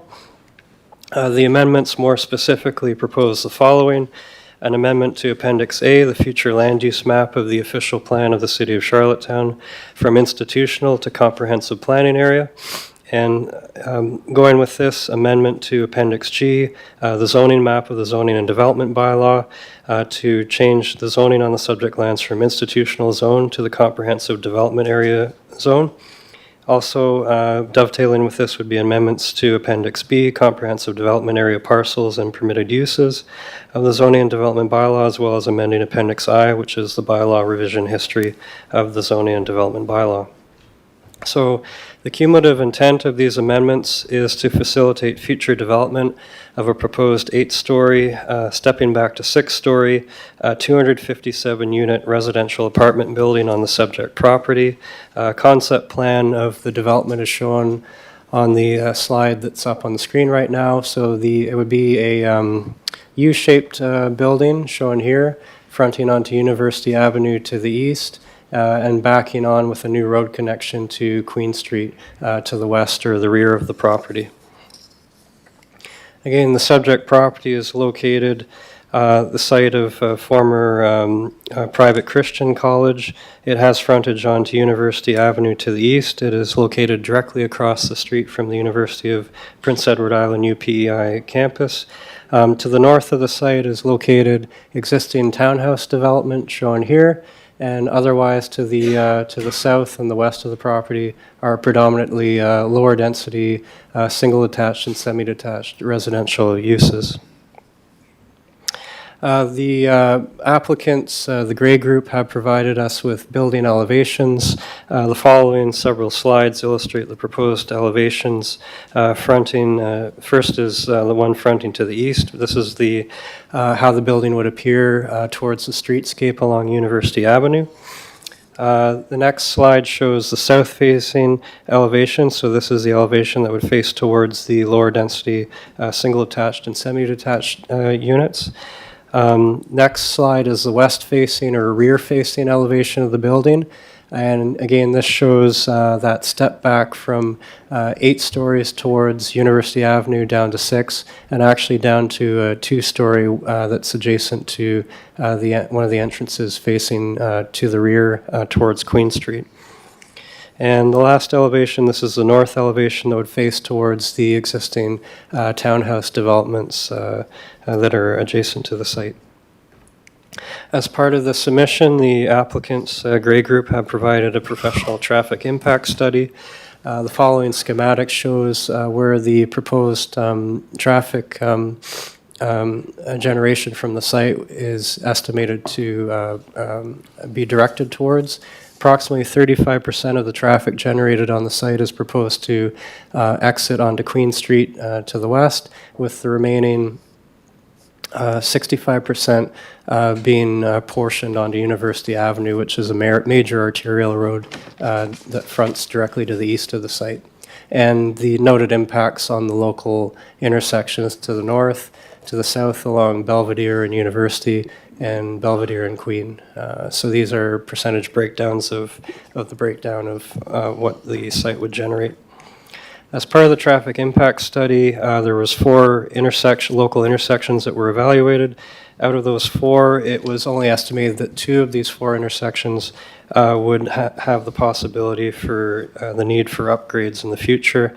And this traffic impact study has been reviewed by our Public Works engineering staff.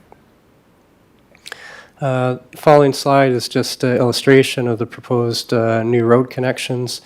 So the development is proposing 2 2 road connections onto University Avenue to the north and the south of the site for traffic flows on and off the site, with interconnection into the parking garage that would be located below the building, and then a separate connection, new connection that would flow across adjacent lands which are owned by the city of Charlottetown, connecting with Queen Street to the west, and with a minimal amount of surface parking to the rear of the site.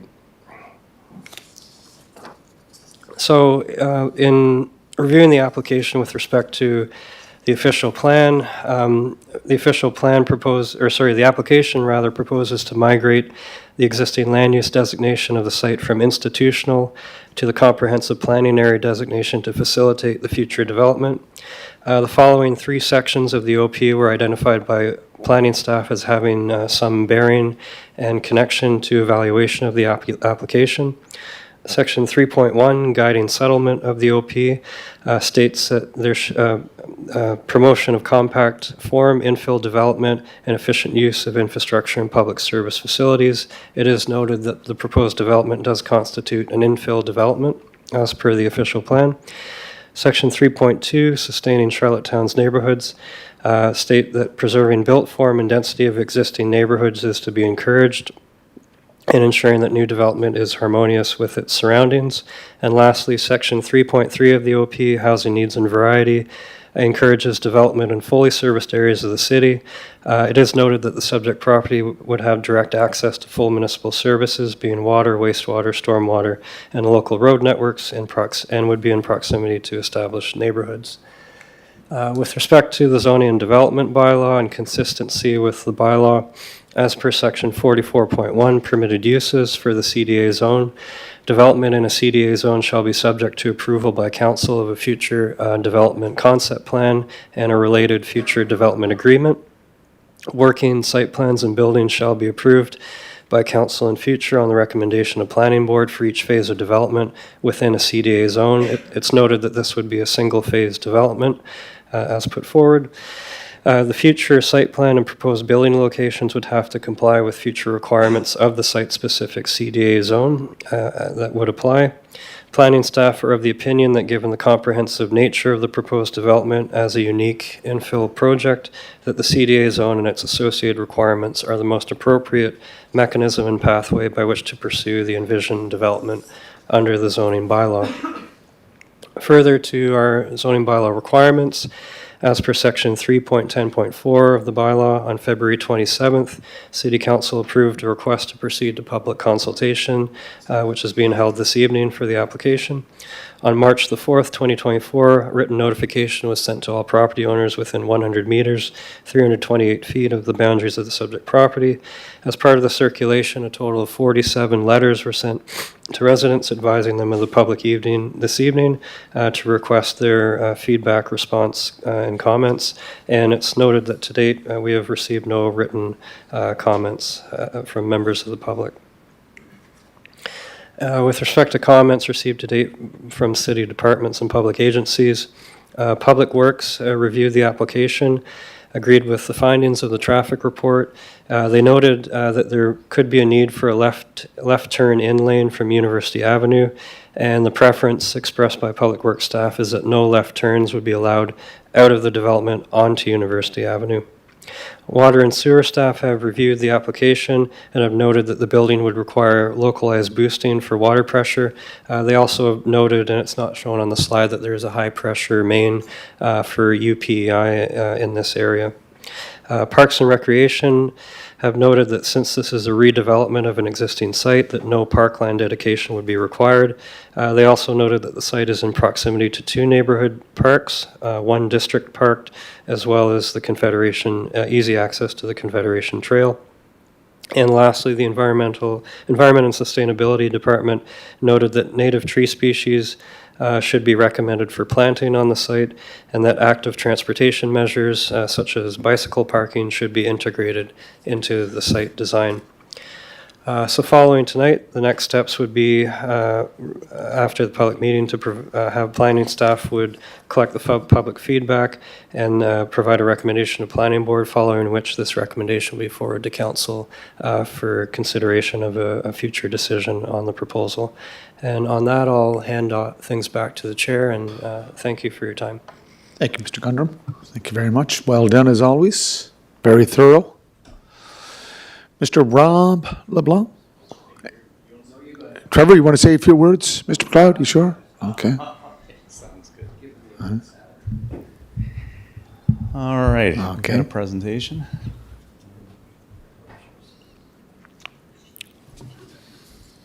Well, it's not very often I get two of my favorite projects in the same night from 2023, but this is really an exciting project as well.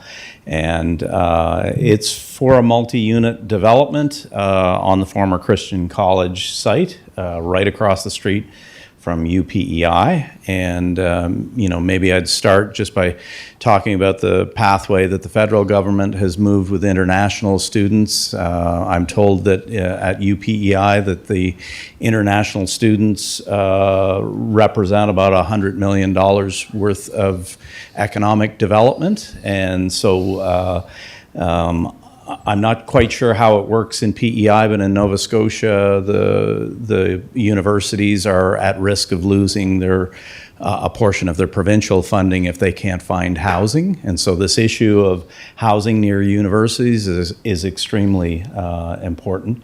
And, I've been working with the Gray Group for a number of years, first on the Stratford plan. They are a success story for PEI. I'm sure you all know about them. They're doing work all across Atlantic Canada, doing some really amazing high-end development. So I'm excited to be associated with this development with them. So David already talked about the zoning context, but when we look at this roughly 3.4 acre site, it was divested by the Christian College in 2023. And so that offered developers the opportunity to look at, imagine what this property could be on a main collector road into downtown Charlottetown and directly across the street from the university. In terms of appropriateness, we're going to connect Roger. That's probably what we're doing. This is one of these sites when you look at where to put density, highly appropriate. It has regular transit access right along University Avenue. It's strategic right across from the university. It's a short walk, about 1 kilometer from the major shopping areas of Charlottetown. So that idea of complete community and not having to own a car to get around. The site's only 400 meters from the Confederation Trail, so it has great AT connections, and hence the recommendation for bike amenities. It's only about 3 kilometers from downtown Charlottetown. It's a few kilometers from 10 schools, so you see the 1 kilometer radius. There's roughly 3 schools within that, and if we go out another radius here, we've got about 10. It's serviced by sidewalks on both the surrounding streets, and the developers planning some EV charging stations and some car share opportunities as well. So many of these university type projects or downtown projects are now looking at car share opportunities to minimize the amount of parking that might traditionally be needed. So that means that the residents of this building don't necessarily all need to own cars to navigate their daily activities. And these type of infill developments where the services already exist and the road and major collectors already exist are the type of developments that are much more affordable than building new suburban and extending out, building new roads that the city has to maintain in perpetuity.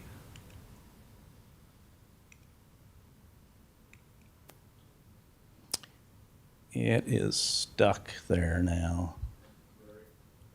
Try it now?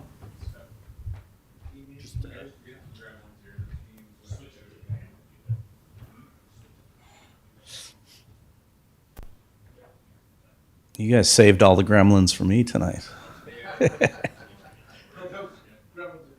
Yeah, they there.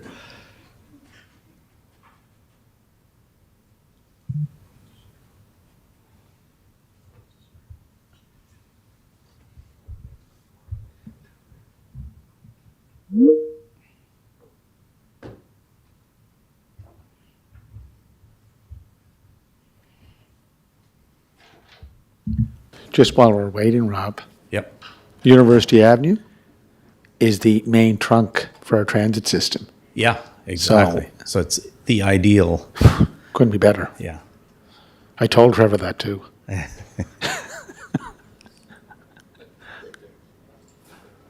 Good.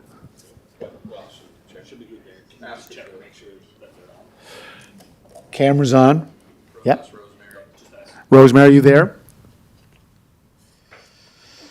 I'd lost her. Rosemary? Councillor Duran? Yeah, I'm still here. Thank you. Roger, you still there? Roger said he lost sound, but he might be back Okay. now too. Oh, Roger's squeaking in there. Okay, Rob, just keep her going there. We're running out of power.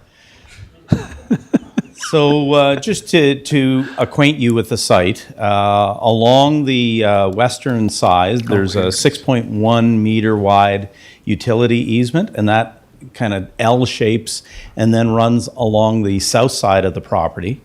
It's also where some of the larger trees are. So those areas we saw when we started to lay out the site as off limits. We wanted to keep the large trees to the best extent we could. We've already got 2 driveway access into the Christian College. We've pushed the southern access just up northwards just a little bit to provide more buffer for the trees. And we have a connection across, there's an easement across the city-owned land on Queen Street, which will provide some access and some guest parking to the south side. I should also just say, going back here, there is roughly an 8.5 meter grade change, so roughly a 26 foot drop from the northernmost corner at the 27.3 down to the 18.8. And so we have to use that grade change, and I think the architects and landscape architects have done that effectively in the plan, as I'll show you. So we're looking at a quadrangle type. This is a typical campus style where you have a central public space, an open courtyard. In this case, it's quite large. And in this case, we've got about a 1-story grade change from the right side of the plan to the left side of the plan. We've tried to keep the address on University Avenue for the main building, what's there today. So we're recognizing the history of this site. We're keeping that drop-off area, but we're locating most of the underground parking from University Avenue. So the lion's share of the underground parking comes from that access. We do have some guest parking from Queen Street, and there's another small parking garage that happens in and around where that says the service area. And around the left and the bottom of this plan, you see we're preserving the trees, and that's a function of the easements that are already there underground, the sewer and water easements. So just looking at the massing of this building, it kind of feels like 2 buildings, but it is a U-shaped. We've got 6 stories you see in the foreground here, fronting onto University, and there's a 7-story piece along the back end where you tuck in under the parking garage. We've got much of the amenity space happens at this level, so there could be a gym here, there could be a study area for students. Again, we're talking a lot about students here, but this could be open. I don't think the developer is looking at students-only type housing. We do have quite a good mix of 2-bedroom, 1-bedroom, and even some 3-bedroom units. And the 2-bedroom and 3-bedroom have been placed on the backside, closer to the residential units, because that's where we expect the quieter families to live, backing onto Queen Street. And the 1-bedroom units are pulled up closer to University Avenue. Again, looking from University Avenue from the other direction, looking south, you see that entrance to the right into the parking garage that kind of tucks down underneath this development. We've got the drop-off area there and an entry, covered entry type structure. Looking from the courtyard, this is where, the history of this site, our landscape architects might be able to recount some of that. We've got an interpretive planning team that looks at these old historic buildings so that we can recapture the history. And we do have that 1-story grade change across there, so we're using a series of amphitheater steps, accessible pathways, making sure that the entire site is accessible. And then looking back from Queen Street, as David mentioned, we do have a 2-story street wall with, I believe it's a 3-story step back up to the 6-story. And this is where we have a majority of the 2- and 3-bedroom units. We've got some guest parking here. We've got these accessible pathways up to the courtyard and up to the front door as well. And services are tucked in behind. And just to give you some of the building stats here, it's we're planning for around close to 250 units that are part of this development. We've got that rear setback along the Queen Street properties of 46 meters, so almost 150 feet. Side yards of between 12 meters and 21 meters. Our lot coverage is only 23%, so very low. Parking, most of it, the vast majority is underground. We've got about 126 parking spaces, and that gives us a parking ratio of 0.5. I should note too that with the housing accelerator, it just closed in Halifax. You guys, we went through a similar process. I think we were about 3 months ahead of you guys. Our office alone has proposed 15,000 units in the regional center as part of that housing accelerator.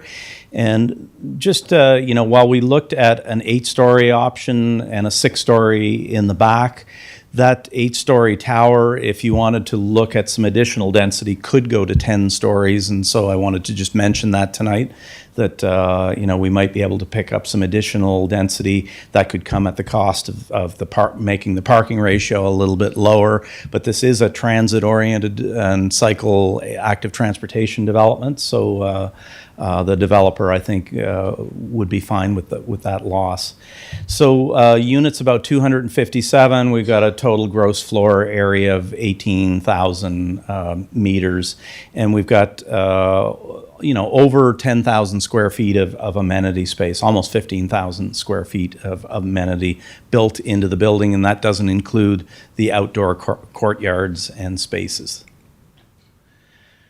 David already walked through the elevations, so I won't do that again. But just looking at the underground parking, we've got that kind of one level coming in down below from 2 locations, from University and a portion from Queen.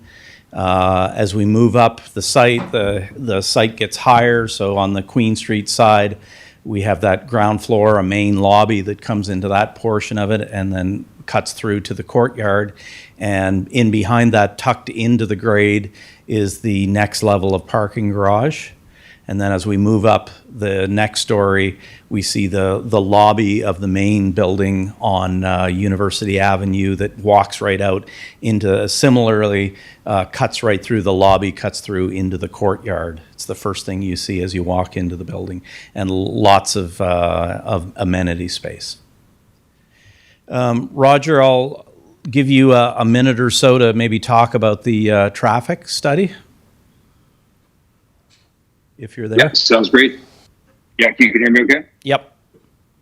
Yeah, perfect. Yeah, you covered a fair amount of the traffic stuff right in the opening presentation, so I don't want to belabor this at all, but, we're looking at 100 vehicles split two ways. So, the added traffic to the network here is, one vehicle every 1 to 2 minutes on the network, if you sort of picture that in terms of a magnitude. So very little impact overall to any of the intersections.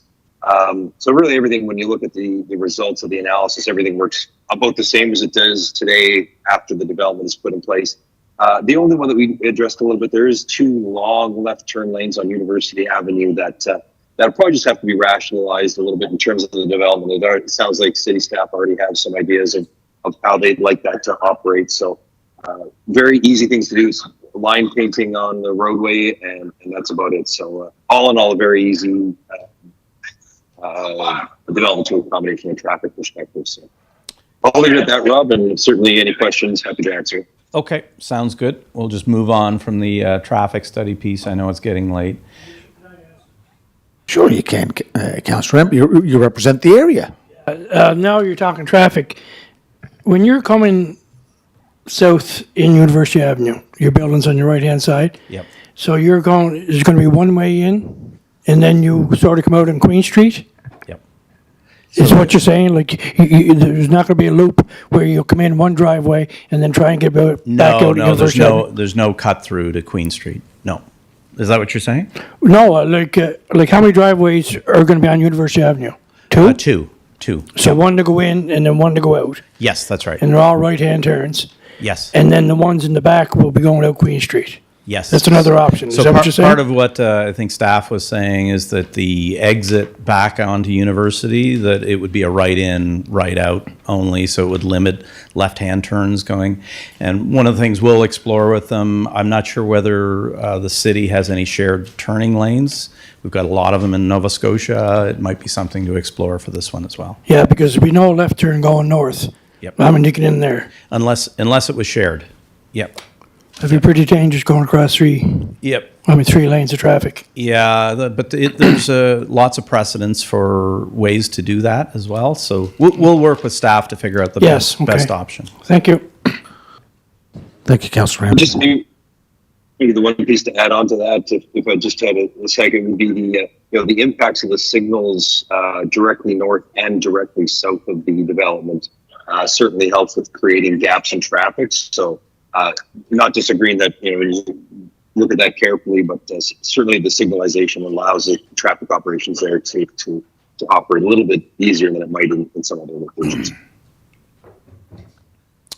And next steps, David's covered this where we go from here, and I've already made the mistake of the second reading, so I won't make the mistake again. And so that concludes my presentation. We'll open it up. Well, thank you very much. I do have to ask. Any questions? Andrea, do you have a question? Andrea Battison, Charlottetown. Again, a really nice presentation. What really struck me, and it was just so nice to see, is that there's some ideas in this presentation that'll hopefully get picked up by other developments that are being proposed or inspire them to do similar things. Some of the really positive stuff that I was seeing is that you're including amenities in these large apartment buildings. So it's providing places for this community to live and interact with their neighbors on site without having to drive away. Also, just absolutely amazing to see someone actually draw a yard in the center of a block of apartment buildings rather than a surface parking lot. I think it's probably one of the first ones we've seen.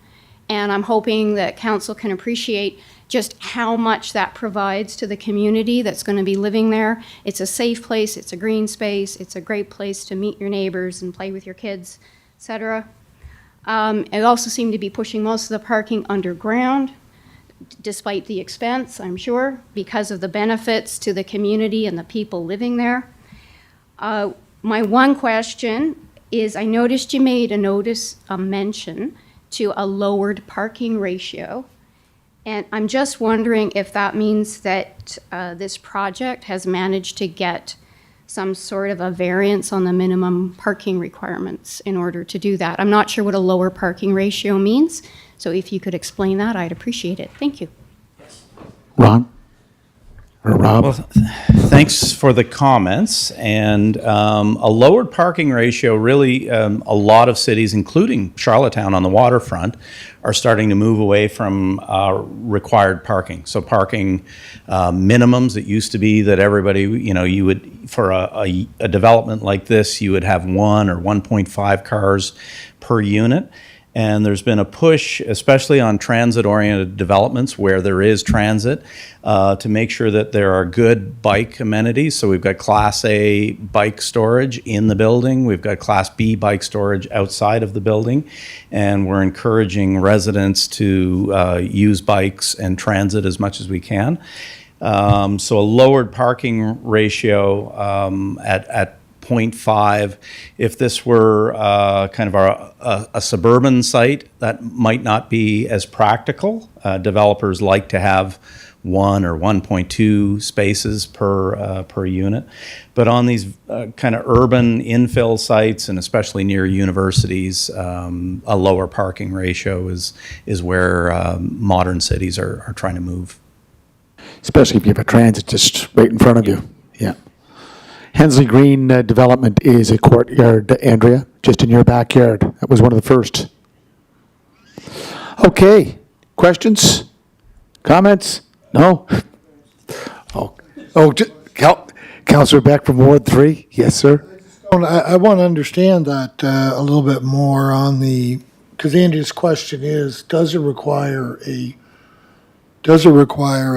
variance if this were to go ahead under, I know we're looking at reducing or even eliminating the parking requirements as we go forward. Would that be a requirement in this instance? I don't know if I heard the answer to that question. Good question. That's why we have David here, CAO. Your Worship, through to Councillor Beck, this is a zoning change that's being proposed, so conceivably, hypothetically, reduced parking ratio could be wrapped up in that zoning change as par for the course. But that's something that we're not there yet. We haven't written the site-specific regulations for the CDA zone at this point, but that's something that's yet to come that we can negotiate on as part of the recommendation that would come forward to council in the future. Supplementary? So it would be something written in, not as part of a further negotiation, not another coming back, we got to get another, okay. No. Good? No? Yeah, no, that's a good question. We're No. not coming back. Thank you. No, the Gray Group want to get going on this. Okay. Any other questions? Eleanor? No, you're okay? Okay. Listen, thank you, Rob. Thank you, Trevor and the Gray Group for coming in and waiting all this time. Thank you for council for the endurance you pulled off tonight. Thank you very much. Yes, good planning. It's always part of our mantra here. And I need any introduction of new business. No? Adjournment of public session. Moved? Sure. Moved by Councillor Ramsey, second by Deputy Mayor Yankoff. All in favor? Yes. Over.